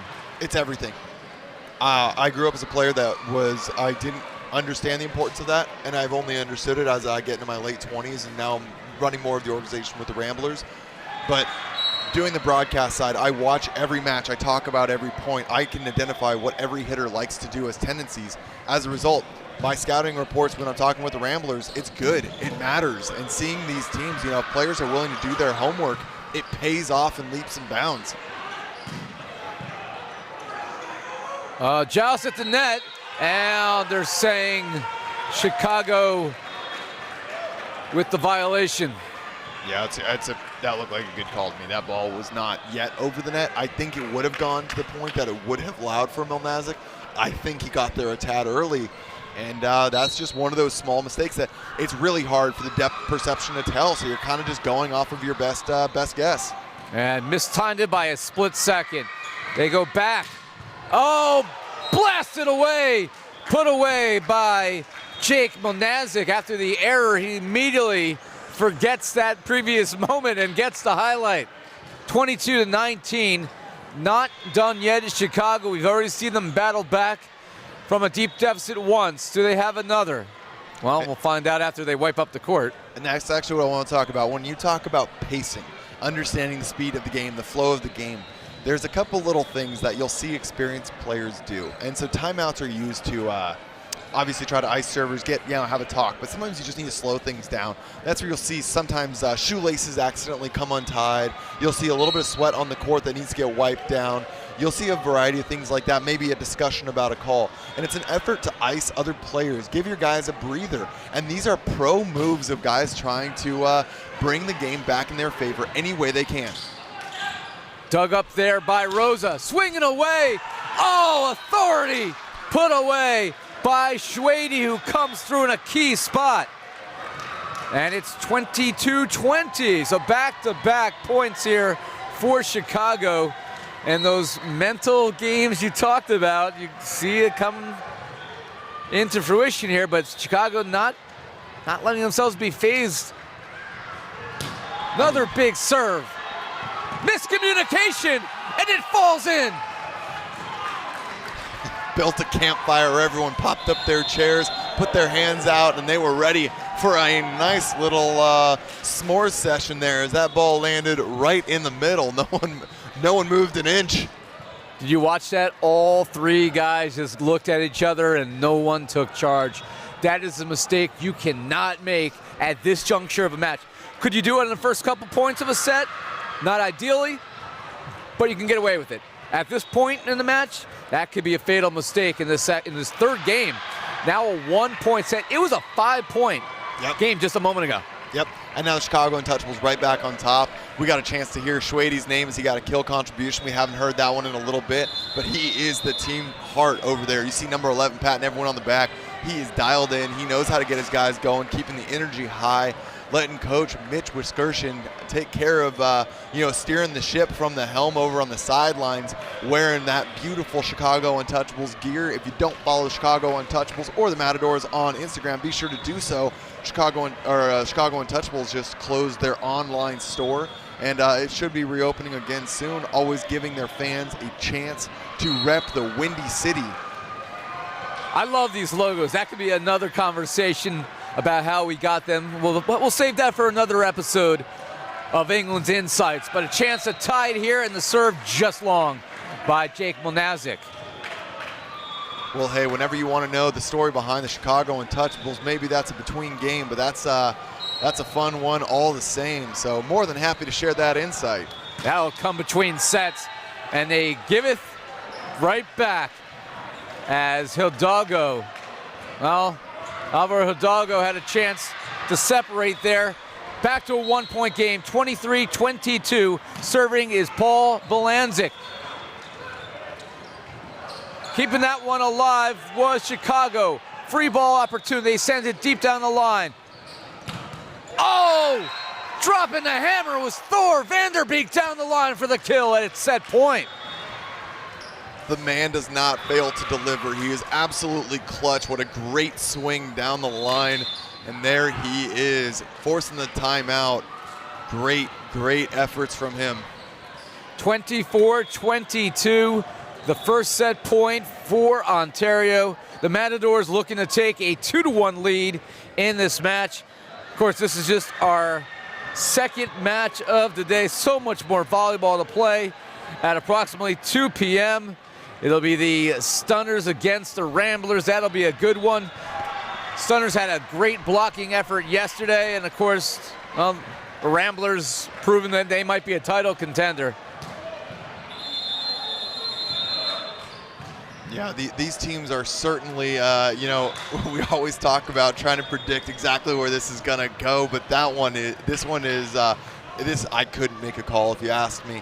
I just want to see the teams continue to upgrade, level up, and keep playing as a team, because we're really seeing some new rosters develop that identity, get back to the way that they want to play the game. And so that's really my hope and desire right now. I want to see these teams execute in a way they're proud of, but we're getting right back into the action. Set point here for the Matadors. And there you have it. The double stuff coming through is Cruz and Isaac. And taking game number 3, the Matadors 25-22. Same score as set number 2. And they have a 2-1 lead in the match. Chicago, well, they showed some fight. As Nick, they were down by hefty margins twice in that set. Battled back, just couldn't get over the top. How much does that affect their psyche going into game 4? It's a gut check for sure, but as a team that's battling in at that 1-3, they've really got to be able to, they've got to show us and their team as well. What are they ready to get done? What can they do? And we're going to take one quick break from the match. And what we've got going on right now on the court, the NVA always about providing a fan-first experience. So right now we're bringing in some of the local boys' talent from that's here in the gym, giving them an opportunity to do some serving and see if they can win some local NVA gear. So there's some shirts being put out on the court. We're going to see a little shot here. In a minute, they're going to get it underway, and these guys are going to start serving the ball and see if they're able to win themselves some NVA gear. If you're not here in the gym, be sure to check out NVAUSA.com. There's an online store that'll be up soon, if it's not already, as well as the Instagram account for the NVA USA and all of the individual teams. Teams are starting to create amazing gear like the stuff you're seeing out here, and it's a great way to get involved and support your team. That's a huge part of what it is to grow this league and make sure that we're able to travel our athletes and our 20-man rosters to events, and that the team is able to be self-sustaining and take care of itself. So support your local team, and they're there to provide you some great entertainment, as we are all weekend long here at Harrah's Casino in Atlantic City, New Jersey. I always found this to be a fun contest. See how accurate your serving really is. No need to jump serve here. Going for accuracy, and we got ourselves our first winner right on the t-shirt. It's nice to actually see the libero for the Matadors, Jose Molero, get involved as well. These some of the most approachable athletes you'll ever find. And there's another hit, and that's what it's all about. You talk about being approachable. If you guys get a chance to be at any of these NVA events, any guy on any roster is always more than happy to talk about what their experience is like. They want to share in their journey, because everyone has their own story, whether you're playing at a college club level, at an NAIA, maybe a D1, 2, or 3 level, or some guys played community college, whatever it might be. Every one of these athletes from all over the world has a different story to how they got to where they are today. But there is one constant, and that is their love for the sport and their desire to improve as a player. There's so many ways to make a name for yourself and be involved in the league, whether it be as a fan or as a player, support staff. There are so many opportunities that if you want to impact this sport, this league, now is the time. We've got another hit, and another one of our fans gets a chance to rep some awesome NVA gear. Well, something to be noted is that these aren't million-dollar athletes living on private islands in South Florida. They're just like you and I, living in neighborhoods near you and part of their community. And one thing that I've noticed through sports and leagues that have grown over the years, we talked about the approachability. I think the NWSL women's soccer is a great example. So involved in their communities, involved with clinics and teaching the next generation the sport, and that is certainly going on this weekend and throughout the NVA. And so many of these athletes are coaches when they're not competing themselves, high school, collegiate, club, whatever it may be, and that is so essential for the growth of the sport. It really is, and I talked a little bit about that in the last set. What's very interesting, and I've heard several big names talk about it, you get your Pat McAfee, one of the famed punters from the NFL that has gone over and done his own talk shows. He's talked about one of the weird dichotomies that when you get to guys that have been playing in a league for 15 years, they've been playing the sport as long as their head coaches have been coaching them. So sometimes while the coach might have coach in his name and title, some of those players know just as well, if not better, about a certain skill set. And so when you've got 6 to 7 coaches per team at college levels, at high school club levels, high school levels, all of these guys have a variety of approaches, and together they dynamically problem solve on the fly. So we're going to see a little bit of that from the Chicago Untouchables as this gets underway. Now, I talked about it a little bit, their name, where they come from. So I'm going to give you a little bit of a history lesson here. So the Chicago Untouchables name, when that team was getting founded, we wanted to find something that was rich in the Windy City history. And so the Untouchables is the group of, working with the Bureau of Prohibition in the 1930s. It's a group of people that were created to fight back against Al Capone and the rum runners that were, it was a group that was created to shut him down. And they were successful in doing so. So it's a rich part of such a historical city here in the U.S. It's an awesome name, and it really lends so much, homage to a great city that's part of the huge U.S. culture. That is one of the best England's insights of the entire weekend. A little history lesson as well. And I'll tell you what, the city of Chicago, so much great talent comes out of there. It is a city that has produced so many great, first of all, on the collegiate level, the rise of schools like Lewis and Loyola Chicago. Yep. And on the Division III level, the Dominicans of the world. Carthage isn't too far away from that. Carthage just won the Division III national title, ran the table, went undefeated. They're obviously in Wisconsin. But so much talent in that part of the country, and it's just natural that you have a team in Chicago as one of the foundation members of this league. Even the Chicagoland NAIA region, that's just another circuit of schools that are making sure athletes get a chance to play at that next level. So if you guys haven't already, be sure to check out the Midwest Volleyball because they are coming. And I can't forget Purdue and IPFW, and there's a couple other really great programs out that way. Lewis, obviously, being probably the most well-known as they've made some deep runs in the NCAAs over the years. Well, that's the little history check we've got going on. And for right now, a little quick game check as we are in the fourth set, 2-1, Matadors up, and Untouchables with a 1-0 lead with Cap serving. Cap with the ace. Oh, you set that up so nicely, Nick, as Cap drops the cap there. 2-0. I believe that's his third ace of the match. Yeah, I'm pretty sure he's actually the #1 ace leader in the league after 2 matches. He did not even attend the first event, and I think he's leading the league in aces. He leaves it short there, but a good quick start for Chicago. Got to win this set or the Matadors will escape with the victory, and both teams, well, played interesting matches yesterday. Chicago getting the W they needed to get off the snide for the season. Cross court, bringing it with the left hand as dropping that was Schwede.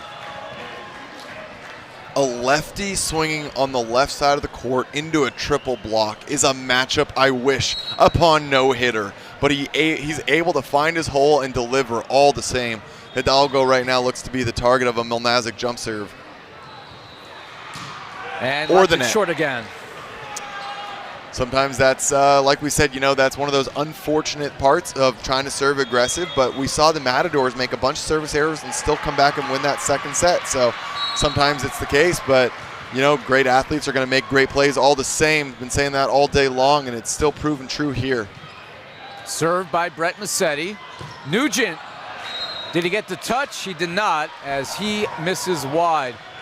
Now, Nugent is definitely a player who has made a difference in the state of New Jersey, and we'll see if he's able to do the same on this Chicago squad. And really, one day would love to see him and his brother matched up on the court here. They go in the middle, and dropping it in with the kill is Paul Bolanzik, and it's 4-3. Gets after that. Now you'll notice one thing to keep an eye on, you're talking about Chris Nugent. Right now, he is actually being rotated out of serve receive, and Milnaziak and Rosa are running a 2-man serve receive. So let's keep an eye on that and see if that's just a one rotation thing or if they're using it in general. They go in the middle, solo put back. Another chance here for the Matadors. Vander Beek sends it high, running it down. Oh, what a save there by the Untouchables. Diving dig in the back, in the middle, blocked back solo stuff by Gabriel Cruz. Wow, if you watch his hands on that move, if you're watching on YouTube, you can watch it back right away. We don't have a live replay just yet, but there was a quick hand move to see where that swing was going from Buffum. Cruz gets his hands in there, drops it in, takes away the angle, and that's a huge block for the side of the Ontario Matadors. So even at 4, Vander Beek to serve. Well, on the second opportunity, Buffum, he goes a different direction, and he delivers, and it's 5-4 side out. And we'll see Kyle Schwede to serve, the 6'5", Gurney, Illinois native. Starts on the right side, instead moves over to the left, utilizing the screen that you have talked so poetically about. Big left-handed toss, leaves it short. Right now there is a net, I think that's a little bit higher when Chicago Untouchables tries to serve, because that is 3 in a quick succession into the net from Schwede, Cap, and Milnaziak. Got to see a little more. All square at 5, as the server is Moro Izik. Big serve from Izik, but a better pass. Poked to space, Malero's there. They go right side, Vander Beek from the back row. Was it a back row attacker? It was. He was a step over the 10-meter, or the 10-foot line, the 3-meter line, if you like the metric system. And Dan Nugent will serve 6-5. Dan Nugent led Fairlawn High School here in New Jersey. It's about a 2-hour drive north of us to the 2011 New Jersey State title. As that is blocked by Cap and Buffum. And Nugent brought Fairlawn the first state championship They're a longtime New Jersey power since 1995. I just happened to be on that team in 1995 that won the previous state title. So, so Nugent with the bragging rights, though. He's done it more recently. As that slots its way through, Vander Beek with the winner. No foot fault this time. What an absolute powerhouse swing. Able to move the hands he needs out of the way to get the kill that he wants. Yeah, Dan and his brother Chris both will be Hall of Famers at their alma mater. I'm actually on that committee, the Hall of Fame committee, for the first time, so it'll actually be a great day when I see their names come across. Sounds like you're a little bit biased. I have certain players that I would like to see be successful. I'm just giving you a hard time. And you know, I will say this, though. We did have that 1972 Dolphins moment, because when they were playing for that first state title in 2011, we all texted each other like, do we root for them to win, or do we want to be the only team that's got a trophy? Ultimately, you want to see your guys win, even if it's not you. Absolutely, and it's interesting to see how that works. I mean, so much of the volleyball at this level, when you're finding the guys you can rely on, guys that you know, their skill set, their attitude, everything you need to know about them, looking back through fabled programs that you know is an integral part. And that's where I found our setter for the Ramblers, Michael Keegan. When I was at UC Irvine as a senior, I was driving down an hour and a half to San Diego every day to be a JV coach at my high school. Found him, and I was actually coaching his younger brother. Got to coach alongside of the assistant coach at UCSD, John Gurton. And that's where we had Michael Keegan was the setter for them, as well as Matt Youngren, who went on to be a UC Irvine and UCLA powerhouse middle. And now we see Noli Mon, a setter out of the LA Blaze, who was the freshman coach alongside me when I was the JV coach. So we got a couple guys from Mount Carmel High School in San Diego. Shout out to those guys down there, 3 of us in the league. And some of those guys will eventually discover that next generation of talent that will play in the NBA. Wow, great hands there by Milnaziak. Annihilated. Oh, authority, Jake Milnaziak. After the joust goes right back to them, he's like, no, there won't be a third opportunity. We're going to shut this one down right now, and that's going to be a 3-point lead, 9-6, with Matt Buffum on the back line. So Buffum serving the little floater. They go to Vander Beek, and I think he's going to get this one to go in. Vander Beek, you saw him look down for a split second to see where his footwork was. I think that gets in your head after committing the first foot fault, but a useful spot in the back and a much-needed side out for the Matadors. 2-point game. Thor's control playing off for him there, and even Thor has a little bit of finesse when swinging the hammer every now and then. And he is a fun player to watch, that's for sure. And missing just long was Jesus Serrano.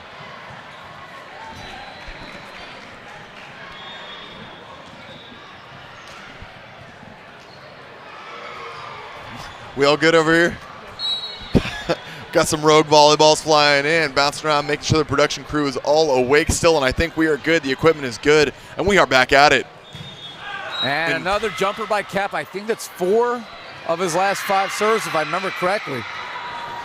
Definitely is. It's one of the most struggled performances we've seen from Cap. And he had been the leader for Chicago. See if he's able to get that serve back. Great set, though, by Cap. That is blocked back, and it's going to fall in. So a triple block there. Most of the credit going to Massetti and Vander Beek. Also have to mention Izek, because he did come over to contribute. And it's a 1-point set, 10-9. And serving here will be Alvaro Hidalgo. He's been crushing serves all match. Off the tape. They go outside and put away. Another kill by Kyle Schwede. Schwede with a big left-handed swing for the 2-point lead. Quick shout out to Rosa there. He made a big move reading the serve initially. It hit the tape, and he made a second move to get his platform on that ball. Got a great touch. Cap delivers some gold to the outside. That also tickled the tape, and it's going to fall in for the ace.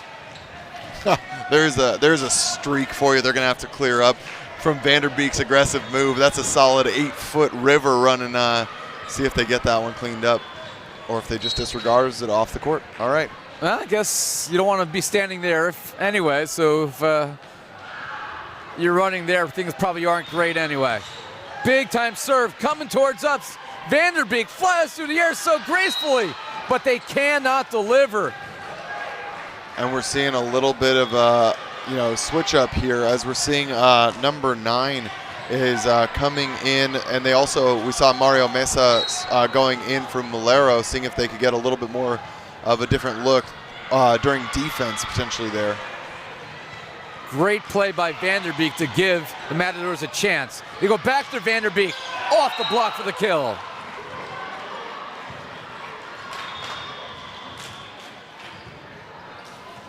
And that's going to be number 9, George Cabrera, coming in as a substitution for Hidalgo. Probably looking for a little bit more size, see if they can get something producing. So it'll be interesting to see if they keep him as a permanent substitution or if this is maybe just a back row substitution, as Hidalgo has been the target of many, many serves so far. San Diego native, that is put away by Nugent. Dan Nugent with the winner. And that was a quick reminder, if you're here in the stands, got to have your head on a swivel. Anytime you're looking down at your phone, you are in a danger zone. And in the SeaWorld, you would be over in the splash zone. Here, you're just got to be watching out for some of those head-hunting volleyballs. You never know when it's going to land in your lap. 4-point lead. And unable to dig that one up was Milnaziak, so the Matadors with the side out. They trail by 3. And Vander Beek, who has been arguably the best all-around player so far in this match, well, he's got the ball in his hands.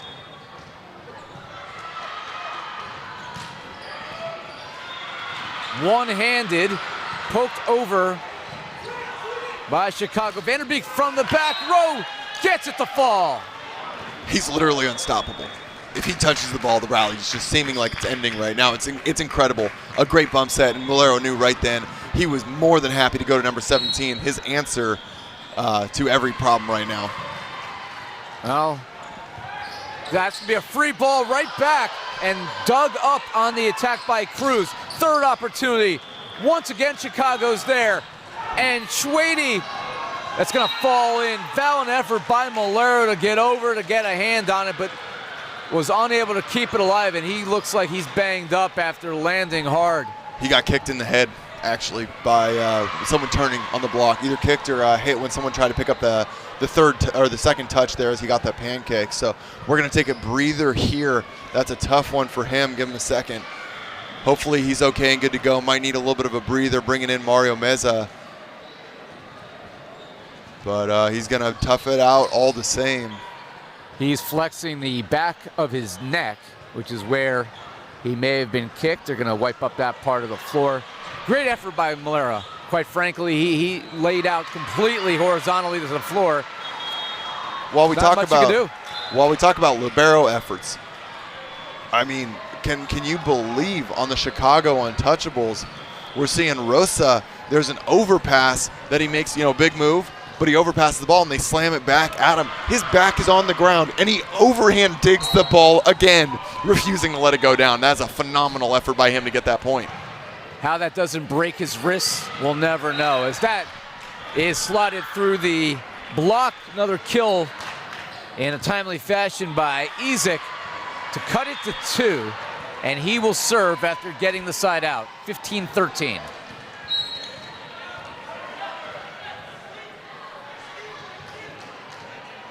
And the river of Vander Beek still is on the court. Yeah. In the middle, blocked back, and sent over. It's going to fall in off the block. Cruz reaches back there, adds a first touch that both the reacting Vander Beek and Malero were not ready for there. A little bit unexpected, and you can see both of them looking at him like, come on, man. Rule number 1, you don't reach back. So we reach our second technical timeout as the Untouchables are trying to force our second 5-setter of the morning. And oh, we got 3 others that follow this today. Yeah, the day is still young, and if you've been tuning in with us from the beginning, we got plenty more great matches. Once again, up next is going to be the OC Sunners taking on the Las Vegas Ramblers. And if you enjoyed seeing 7-foot middle Paul Blanzik over here, well, you're going to see 6'11" middle blocker Sean Dennis out of UC Irvine, recent grad for the Las Vegas Ramblers, and probably the most lethal group of middles in the entire league from the OC Stunners. They've got the names like Nick Amato, two-time champion from Long Beach State. They've got Nick West, a veteran from UC Irvine and Hawaii, played overseas professionally for several years. They've got middle blocker Shane Beamer, who's just coming off of a crazy good season over in Denmark, voted the #1 middle in the league. So there is so much experience, and Kevin Gear isn't here this weekend, but another Nittany Lion on that roster. Oh, after Nugent serves it, putting it away were the Matadors, as Cabrera, the opposite who just came in, was able to get the side out. So 2-point lead here for Chicago. Ball in the hands of Gabriel Cruz, the middle. They go outside, cross court, smash, put away by number 9, Jake Milnaziak. And a timely answer, 17-14.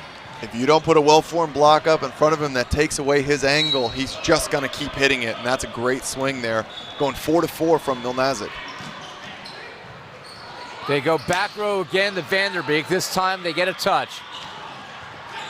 Poke in open space, and Vander Beek runs it down and then sent over by Serrano. Oh, he's happy with that one. Didn't even look at the court. I try to look up at the center when they do that to see if they have that quick glance.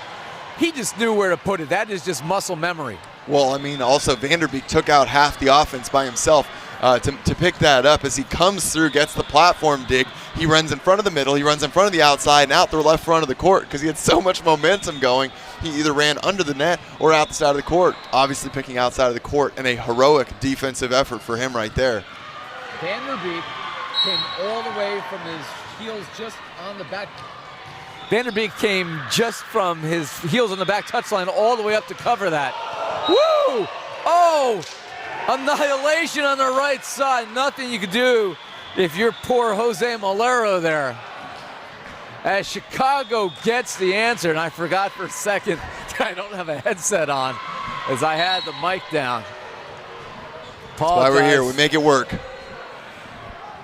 You got to come up with a plan B sometimes. Big time serve. Better pass by Vander Beek. Blocked back. Vander Beek runs it down again. And they send it over. Chance here for the Untouchables. In the middle. Straight down. Oh, Paul Bolanzik. Bolanzik slugs it down the 7-footer. And it's 19-15. Largest lead here midway through for Chicago in Game 4. Wow. I mean, sometimes you see those guys that have the height, but they don't have the coordination. They don't have the power. That man has a cannon. He throttles that ball into the hard angle. Cuts that one right in front of the 10-foot line. Also note, Vander Beek is currently passing. They're running a 4-man serve receive. So you mentioned that he passed that last ball. That was intentional, not an accident. And he is a great passer, even as an opposite. Cap. That's going to be an ace. Cap gets it back. Big time to unleash the cannon. I say he's a great passer, but I mean, it doesn't matter if you're the best passer in the gym. When Cap finally finds the rhythm he's been looking for after those 4 missed serves, he crushed that ball down the line. I don't know what you do about a serve like that. If you're a receiver, that's not going to work in your favor most of the time. No, and that's why they've actually gone to the 4-man serve receive there, because when Cap is on, he attacks a lot of seams. So the belief is there that you're shoring up and closing up a lot of those available seams by putting 4 guys in serve receive. Also Hidalgo, who's been a little bit rusty in the back row there, you're bringing in Vander Beek to help remove some of his responsibility to pass. So that's why they're doing it. It minimizes the amount of movement. You basically can just stand where you are and reach left and right, and you're going to take any seam that serve could hit. The problem is when it hits you with the speed that did, you're not even passing. You're digging at that point, and you've got to just lean back, get your arms open, and see if you can pop that one up in the middle of the court, because anything inside 15 feet is a win on a serve like that. Nick and I have only been working together for a little bit over a day, and he's already reading my mind because my next question was going to be about the importance of seams on jump serves, and he pretty much answered it without me even having to utter a word. So after the timeout, Cap, we'll see if he can find another. Off the tape, but on the wrong side. There was an audible reaction to that miss because everyone thought that was going over. There was a sigh of relief from the Matadors, and the entire Chicago Untouchables bench keeled over thinking they might get the lucky bounce. That could have been a dagger here in set 4. Instead, Matadors try to answer. No! Right down the line with authority by Jake Milnaziak. Wow. They are attacking the line from the right side between Schwede and Milnaziak with extreme efficiency right now. They are burying balls down the line, and it is working so well for this offense from the Untouchables. Anchored by a great pass there from Rosa. 5-point lead for Chicago. They go to Vander Beek. Kept alive, going to send it over free ball. Good pass by Malero from the back row. What a swing. Mauro Isek, the man with the man with a plan back there, flying out of the back row. Huge big attack. Vander Beek had a big swing that, while recovered, warranted a free ball right away, earned them a bit of a half point that it came right back to him. Huge swing and great trust in Serrano to go right back to Isek right there. They go outside. Nugent off the hands for the kill, and it's 22-17. Untouchables certainly not accepting their fate, going down in 4 here. They want to send this the distance, give them a chance to win this one in the 5th. They know that it's going to matter. They need to pick up a win. Matadors feeling similarly. So the 7-footer Paul Milnaziak will serve. Chicago 3 points away from forcing a decisive 5th set.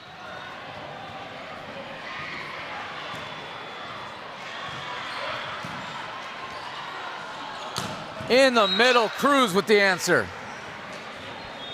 Wow, what a great run. 8 feet off there from Serrano. Finds the open window of Cruz. Great work from the middle, and Matt's not on the mic right now, but Matt would be pleased to see that for sure. Middle works hard. You want to feed the beast. The Fresno, California native Jacob Vander Beek serving. They go back to Nugent. Well read there. They go deep. This time Rosa, and a solo block, as that is put down by Gabriel Cruz after the ball was played so well. And that's a repeat. We see the same swing that Buffum tried to go right earlier. Cruz identifying it early on, reaches quickly into that left seam there that Buffum's trying to attack, and frequently as a one-on-one as a middle blocker, you get down to whether you're reading and knowing the patterns of the hitter, or sometimes you have to take away court.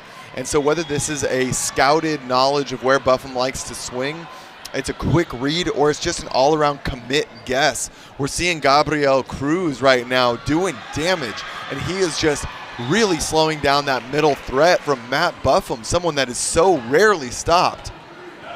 You saw Chicago head coach Mitch Wiskerchen speaking with his squad. They are sensing it. We may go to a second consecutive 5-setter here in Atlantic City. Of course, this is the second NVA Cup event of the year. These teams will all fly out to the West Coast in 2 weeks for our 3rd one. And after 9 total matches are played, we'll be back in July to decide a champion for the 2021 year. So nice to be back at it again. Live sports returning everywhere around the country. Is 2021's much better year than 2020, that's for sure. Certainly is. Love seeing fans getting involved, the league continuing to grow, and excited for 2 weeks from now. And I'm excited to see Jacob Vander Beek continue to put this team on his back, determined, even if he missed that last serve, he refuses to stop playing, and the team knows that he's their guy. He is getting almost every set, front row, back row. He just gets it done.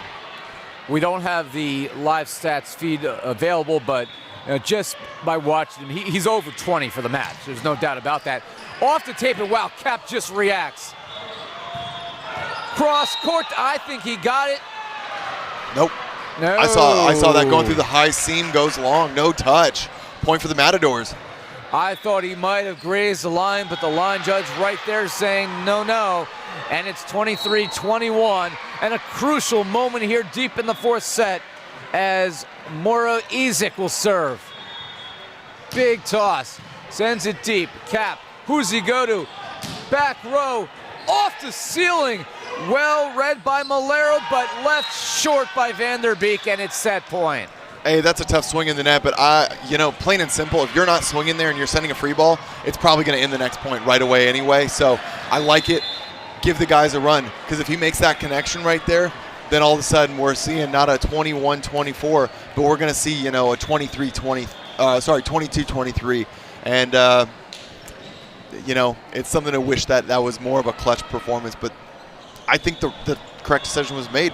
It's just a tough one to execute, but, you know, high risk, high reward. I like it, and I'd go pick Vander Beek to do it again. What about the perfect placement off of the ceiling by Malero to find, even give Vander Beek that opportunity?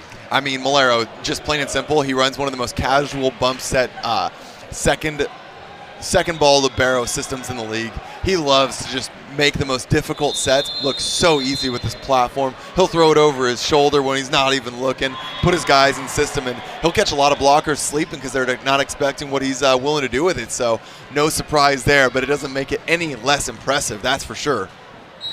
Tough guy not to root for at 5'4", and he's fun to watch. Set point here, the serve by Nugent. They go outside, and that is put away by the Matadors as they are able to extend the play. Hidalgo, the explosive Peruvian right there. He's done a stint with the Peruvian national team. Not one of the countries you hear too much about, but certainly an explosive player all the same. And now we're going to see a little bit of a serving substitution to give number 18. Zuniga. He will serve here. Chance to win it here for Chicago. Vander Beek with the dig, and Cap fires away. Cap again to open space for the win. Vander Beek going dig after dig, and the Matadors needed to make a better play on that. That was a 50-50 ball. They needed someone that was ready to go up and grab that, because Vander Beek is sitting in there doing everything he can, getting dig after dig, kill after kill. He needs a little bit of help on a 50-50 ball. Patrice needs to go up and try to make a move, make something happen if he can there. So Cap and Serrano will get together for the coin flip to decide who will have the all-important first serve. The biggest thing, Matadors, don't go down. Don't get down. Don't let your body language reflect, or don't let your feelings, you know, hopefully don't reflect what your body language says right now. Hopefully they're all just a little tired trying to catch their breath and regather. But, you know, I hope that they are not going to just roll over here, because this team is playing so well. They're battling and they're seeing every point through. But definitely so far from over. You want to see them stay dialed in. Chicago Untouchables, though, definitely showcasing their willingness to keep battling. Their blocking moves are on point. They're killing it right now. So we just are continuing to see huge contributions across the board. Middle with Buffum, Milnaziak. On the outside, you're seeing Milnaziak going after the ball. And on the right side, Schwady has had a heck of a match so far. Not afraid to continue swinging even if he's getting blocked. And you're seeing a consistent amount of confidence from number 4, Ian Cap. The man with the hands, he's got the plan all the way through. Not afraid to continue setting his guys, even if they're getting stopped here and there. Fifth set coming up after Chicago is able to battle back after losing the last two, 25-22. Well, they force a fifth set by the exact same score. If you are Chicago, how much are you going to rely on Ian Cap to try to continue to keep the Matadors off balance, or will there be another secret here in a fifth set? Again, you only got to play to 15. And, you know, I'm willing to ride or die. I want to see the guys. Right now, Chicago Untouchables has the serving pressure and prowess to just completely control this match. But that requires guys like Milnaziak, Cap, being willing to just go back and crush those serves. But I believe in them, and I'm sure their team does too. Now is not the time to get cold feet. You have to be willing to go after those swings. So that's, I think, step number 1 to seeing if they can, you know, get Matadors a little off kilter. And if you're Chicago, try to get somebody else to beat you other than Vander Beek. He has been a machine thus far, spraying balls from all over the court, and rarely has he not been on target. And, you know, Vander Beek, you talk about somebody who comes in with a lot of energy. He is certainly, outside of Malero, the libero has been all over the place. He has been the cog that has driven the Matadors as they've bounced back from a lackluster performance yesterday against the Stunners. Definitely the case here, and he's probably one of the smallest opposites in the league, but man, if you look at his stats and you just see the way he plays with a ton of size, far more than he's got as a stature. I mean, he's only 6'5" at most, but his effectiveness is certainly not anything to be understated here. As the teams take the court for set number 5. We had one 5-setter already in the books today. That was won by Southern Exposure in a really fun match to watch against the Dallas side that had come in without a victory.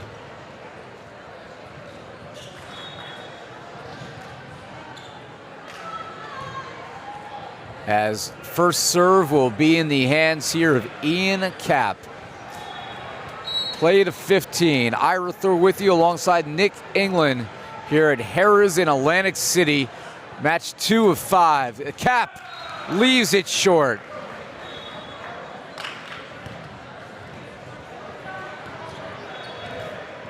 So Jesus Serrano, the 6'3" setter from Guadalajara City, Mexico, will serve.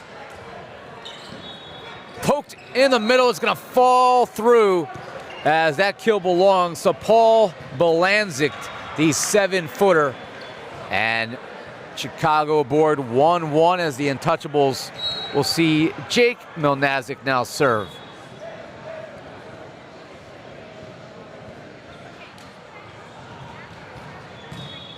Serves it long.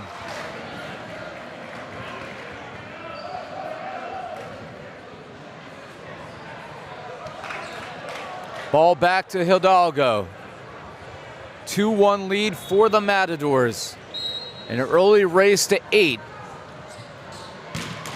And another service error. At this point in the match, well, the teams are leaving it all out there, and that includes the service game.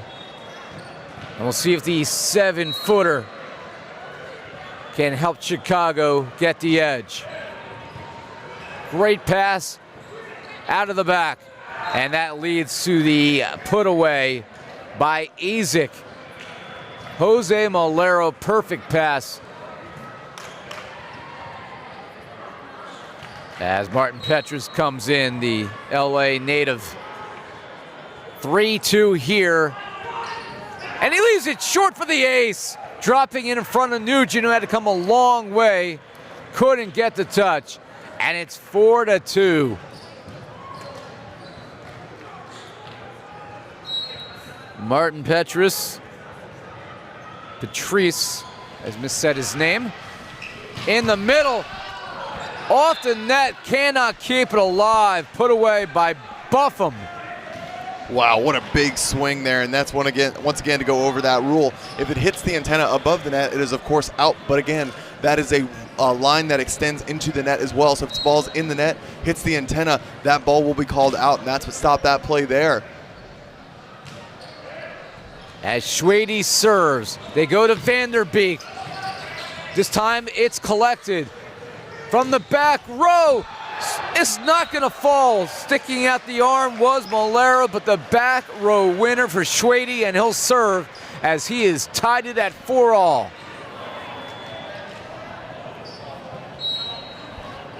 You can expect it going to the pin here on either side to try and get the Matadors to side out. Mauro or Vander Beek is going to be the answer. Little floater off the net. They go to Isaac, dug up by Milnaziak. And Nugent gets the kill off of the block, uses it well. Wow, that's a good block move. Vander Beek set well there, and Gabriel Cruz gets all the way out, just not quite able to angle his hands back in. And that's what you get. That's the third or fourth swing we've seen Milnaziak get a kill off of the outside, or going back past him to the outside.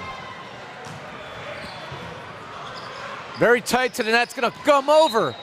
And then he calls a back row attack. And it's 6-4, Chicago on a 4-0 run.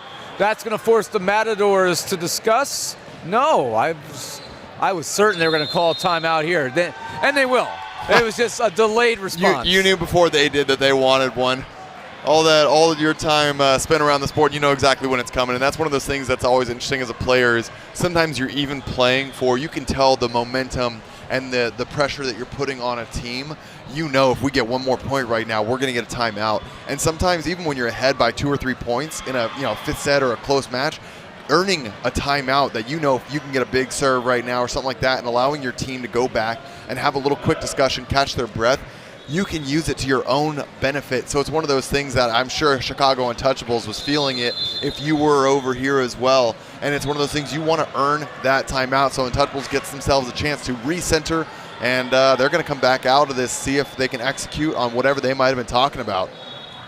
If you're around the sport long enough, whether you're an amateur or whether you're a professional like these guys, you just instinctively know when it's time to call that timeout and recollect your thoughts. And a good decision there by the Matadors, as it is a 2-point lead, what was a 2-point deficit. They go back to Vander Beek, of course.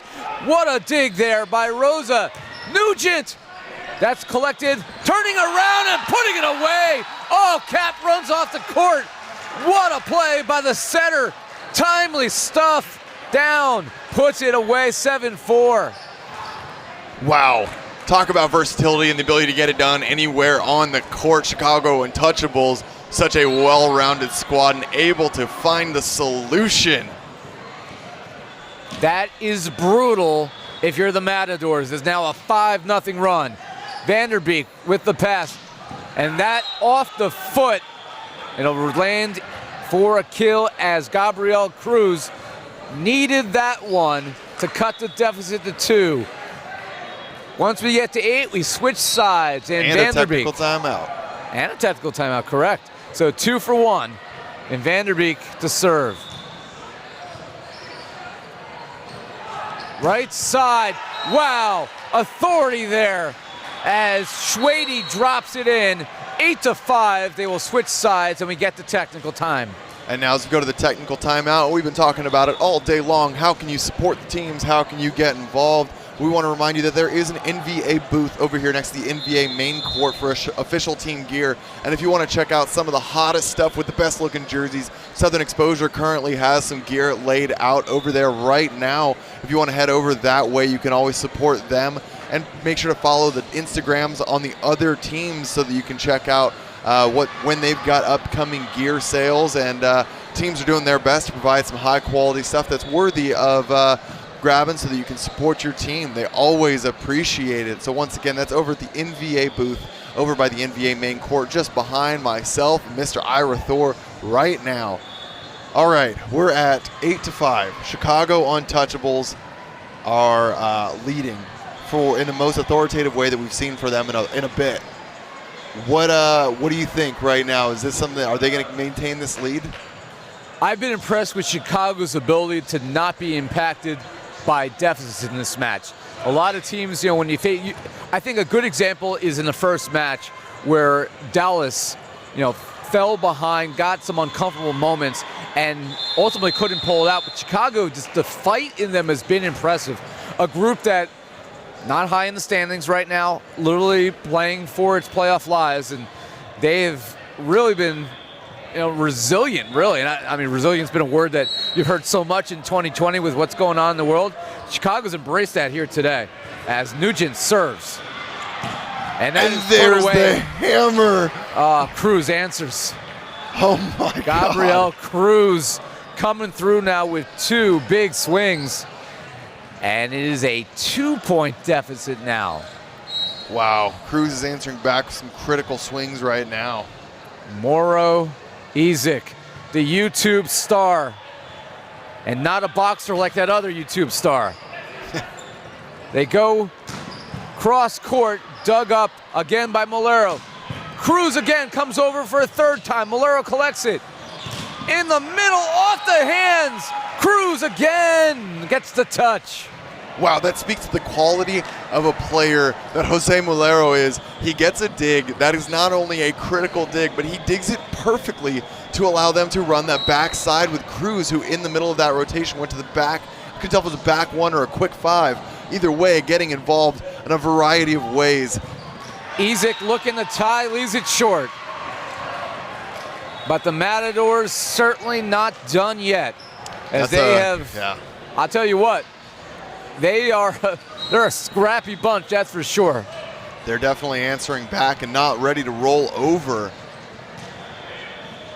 9-7 Chicago, 6 away. That is long.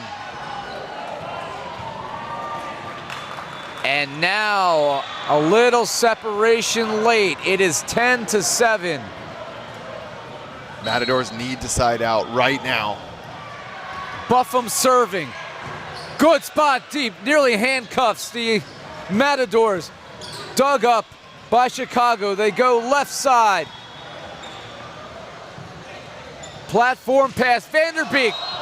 Never went over. And it is 11-7. And Chicago down 2-1 is getting closer to the finish line.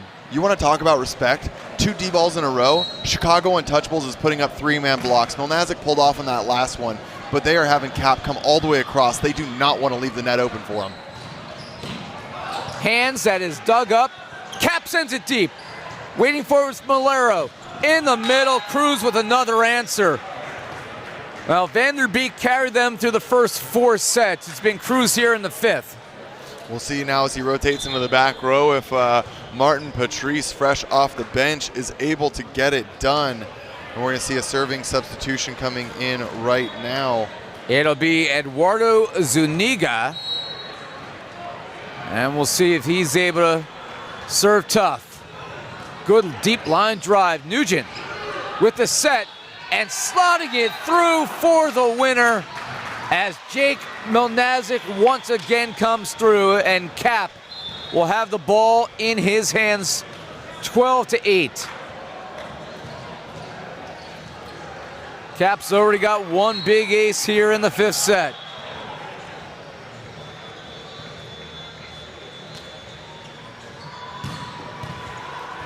That one nearly glances off the ceiling. They try to run it down. Vander Beek sends it deep. Free ball opportunity in the middle, and it's good. As connecting were Cap and Milnaziak, and now just 2 away for Chicago. That will be timeout number 2. Wow, and this is what I was talking about a little bit earlier when you talk about the 5th set, and it is so difficult to get to where we are now and having these 1 and 2 point leads, and that's why I talked about that a little bit earlier on this morning with the 5 set we had and with the 5 set we had from the Stingers and the Ramblers yesterday. That's what's really incredible to me, and so this is what I'm kind of not as surprised to see, that once you get to that 5th set, one of the teams just a little bit rattled. They're not quite sure how to battle back, and you see that 5-point deficit. Matador is certainly not out by any means, but I mean, to say that there's an easy way back in would be a huge disservice to the lead that the Chicago Untouchables have been able to create for themselves here. The Untouchables looking for their 2nd win in as many days, and 2 and 3, well, they'd be right back in the playoff thick of things. And Ian Cap, what can he do here late? Leaves it short with the power. And you know, it's so easy to remember some of the missed serves, but at the same time, I can remember 4 missed serves. I think I've already counted more aces though, and it speaks to how much of a firepower he is on that back line. So, you know, something that they're willing to accept. Jesus Serrano off the tape. Cap looks to his right, sends it, and that's gonna fall in as that is put away by the lefty Schwady, and we have match point for Chicago.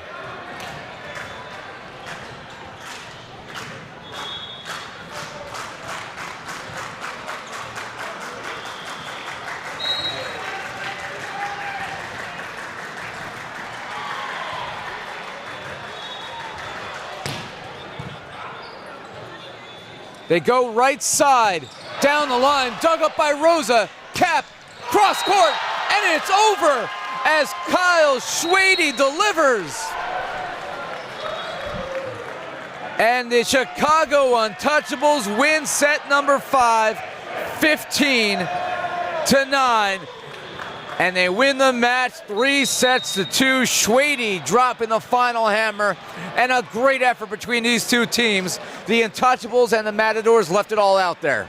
Wow, what a match. We are going the distance all day long, and we have another great match right around the corner here, actually scheduled to be starting is it at, I believe, it's scheduled to start at 2 o'clock. We're going to take a couple minutes here to get that rollover. This is one of the first times we've ever had back-to-back 5 sets. So, we're going to get these teams all warmed up and ready to go. So for the first time, our schedule is going to be just slightly off, but stay tuned. We're going to get another great match going with the Las Vegas Ramblers and the OC Stunners. But first, we got to hear a word from the player of the match. It could be a number of different men today, but Schwady, I think Schwady probably has earned that honor. If you want to go grab him, bring him on over. I'll have a word with the man. Yep, we're going to bring him on over here. And that was an absolute nail-biter, but I'm going to take a step back while we track him down and talk about the importance. So those were 2 of the teams that were currently coming in at 1-3. So their ability to get the win there for the Chicago Untouchables is going to bring them to 2-3. That is critically important, as we just said a moment ago, in their ability to secure an important win in this in their prolonged season. So right now they just completed over halfway on the season. They're 2-3, but that's going to put them in an entirely winnable spot to get one of those top 4 positions. That's going to send them into July. And while we're getting a moment here, I do want to say a huge shout out to our sponsors. Once again, we've got Mikasa, the proud ball sponsor of the NVA, as well as JBJ Events, who is a critical part of putting on this event here in the Harrah's Casino in Atlantic City. So we're so thankful that we've had them involved with us. And we're getting the sideline shot all set up. So just give us one moment here, and then we are going to kick it over to Mr. Ira Thor alongside of Mr. Schwady, the right side, who could not be stopped for the Chicago Untouchables. Had an absolute stellar match, and it looks like my team is ready, and we're going to go ahead and send it on over. Go ahead, gentlemen, over to you. Ira Thor alongside Kyle Schwady after the Chicago Untouchables. What a comeback, down 2-1. What's it feel like to be able to, in that moment, you guys are down in a match you really have to win today to stay in the playoff standings? Yeah, it feels amazing. I mean, you can't ask for a better opportunity to have these guys. We got a great team out here. It took a lot of heart, determination. Mitchell was amazing as a coach, bringing us back in. I mean, without Mitchell's leader and guidership, we wouldn't be here right now. He guided the ship. We did really well. There were so many pieces for the Matadors that were connecting well. Jacob Vander Beek was carrying them for a while. Obviously, Gabriel Cruz in that 5th set really delivered when it was still close. But you guys were able to find the answer every single time. What is it about this Untouchable squad that 0-3 coming into this weekend has found some answers? I think it's resiliency. We've got a good, strong team that's coming out, battling for every point. I mean, you don't see us sitting there Lyle dogging. I mean, it's a very fun team to be a part of. It's just a huge honor to be here, and we can't thank you guys enough for hosting this.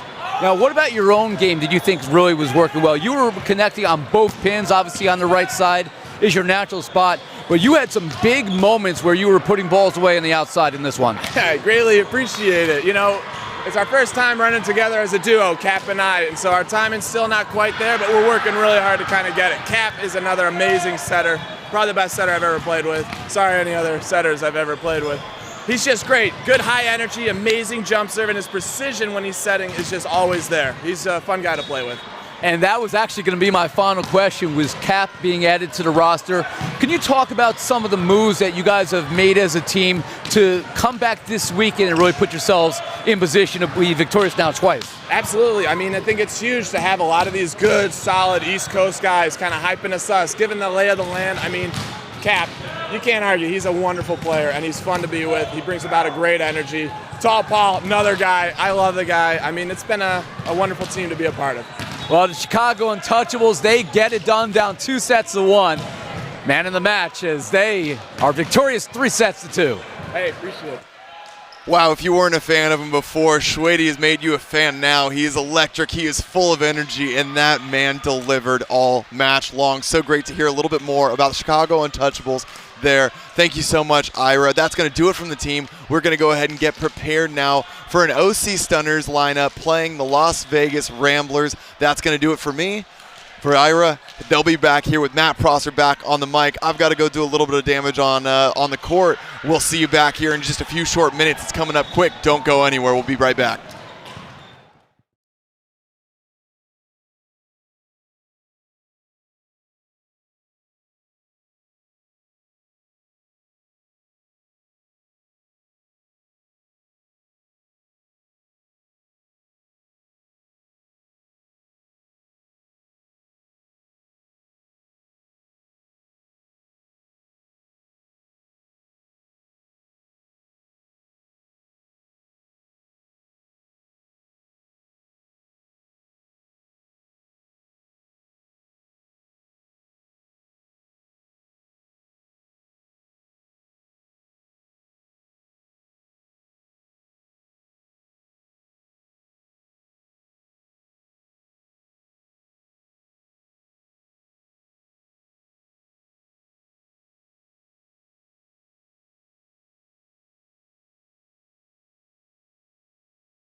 Wasn't expecting that 2.5 hour break, but man, something about that game went really slow. Hopefully you got a chance to eat a little bit.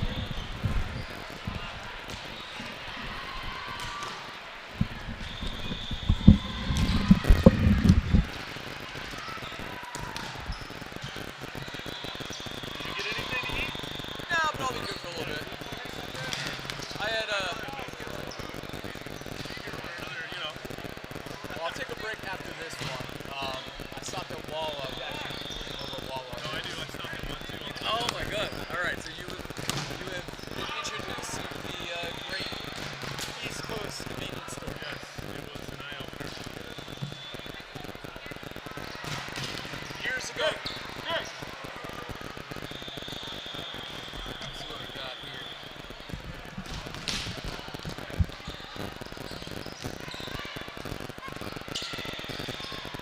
Thank you.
I'm not hearing him through this mic.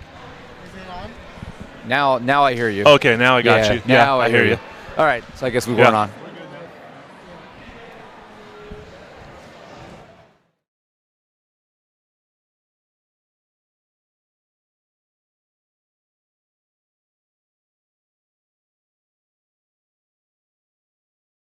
You didn't tell me the password. And we are back here at Harrah's in Atlantic City for match number 3 on day 2 of the NVA Cup.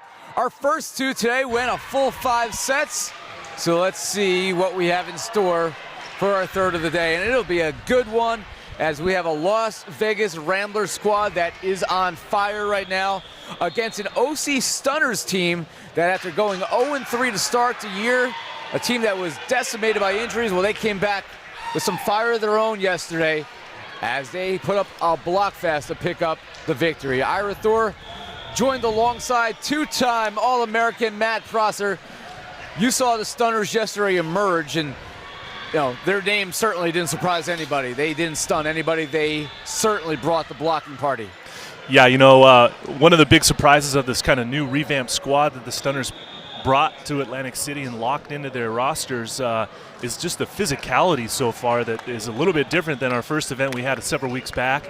They had some injuries, so they brought some new players in. You're going to see their new setter, Demi. He was the MVP of the match yesterday in their win. So you're seeing a new offense. You're seeing some different guys come in and out. But from the physicality standpoint, the Stunners, one of the most physical teams in our league here. Meanwhile, for the Ramblers, 6'11", Sean Dennis, their middle blocker. Look for him to make a big impact. They've got Ryan Mather, also 6'8", very physical, opposite hitter. And then obviously Brandon Rattray, their outside hitter, that's going to carry a huge offensive load for them throughout this match as well.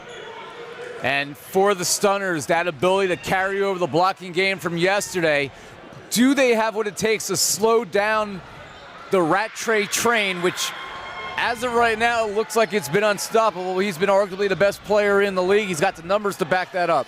Yeah, absolutely. He's made an impact since he came back from Spain, and through that first weekend, he was leading the league in aces, and I believe he's continuing to lead that category as well. And his hitting percentage out of the back row and the front row is definitely at the top of the NVA. So he has made a huge impact and is a major role player for the Ramblers as well. Well, coming in 69 total points. That was 14 more than the Tyrants Gianluca Grusa, and we'll see how much of an impact he does indeed have today as we are courtside, quietly hoping that we don't go to 5 for a third straight match, because as much as we all love volleyball, it'd be nice to get a sandwich or something at some point. Come on, Ira, you're a professional. You can do with granola bars and potato chips between games. I mean, that is a healthy diet. That is a Memorial Weekend diet. We don't have Memorial Weekend weather here in Jersey, by the way. It has been raining all day the last 2 days. It is in the low 50s outside. Fortunately, we are indoors in this awesome ballroom here at Harrah's, where there is a huge juniors event going on behind us. We have 3 courts side by side here in the primary section where we are playing this tournament.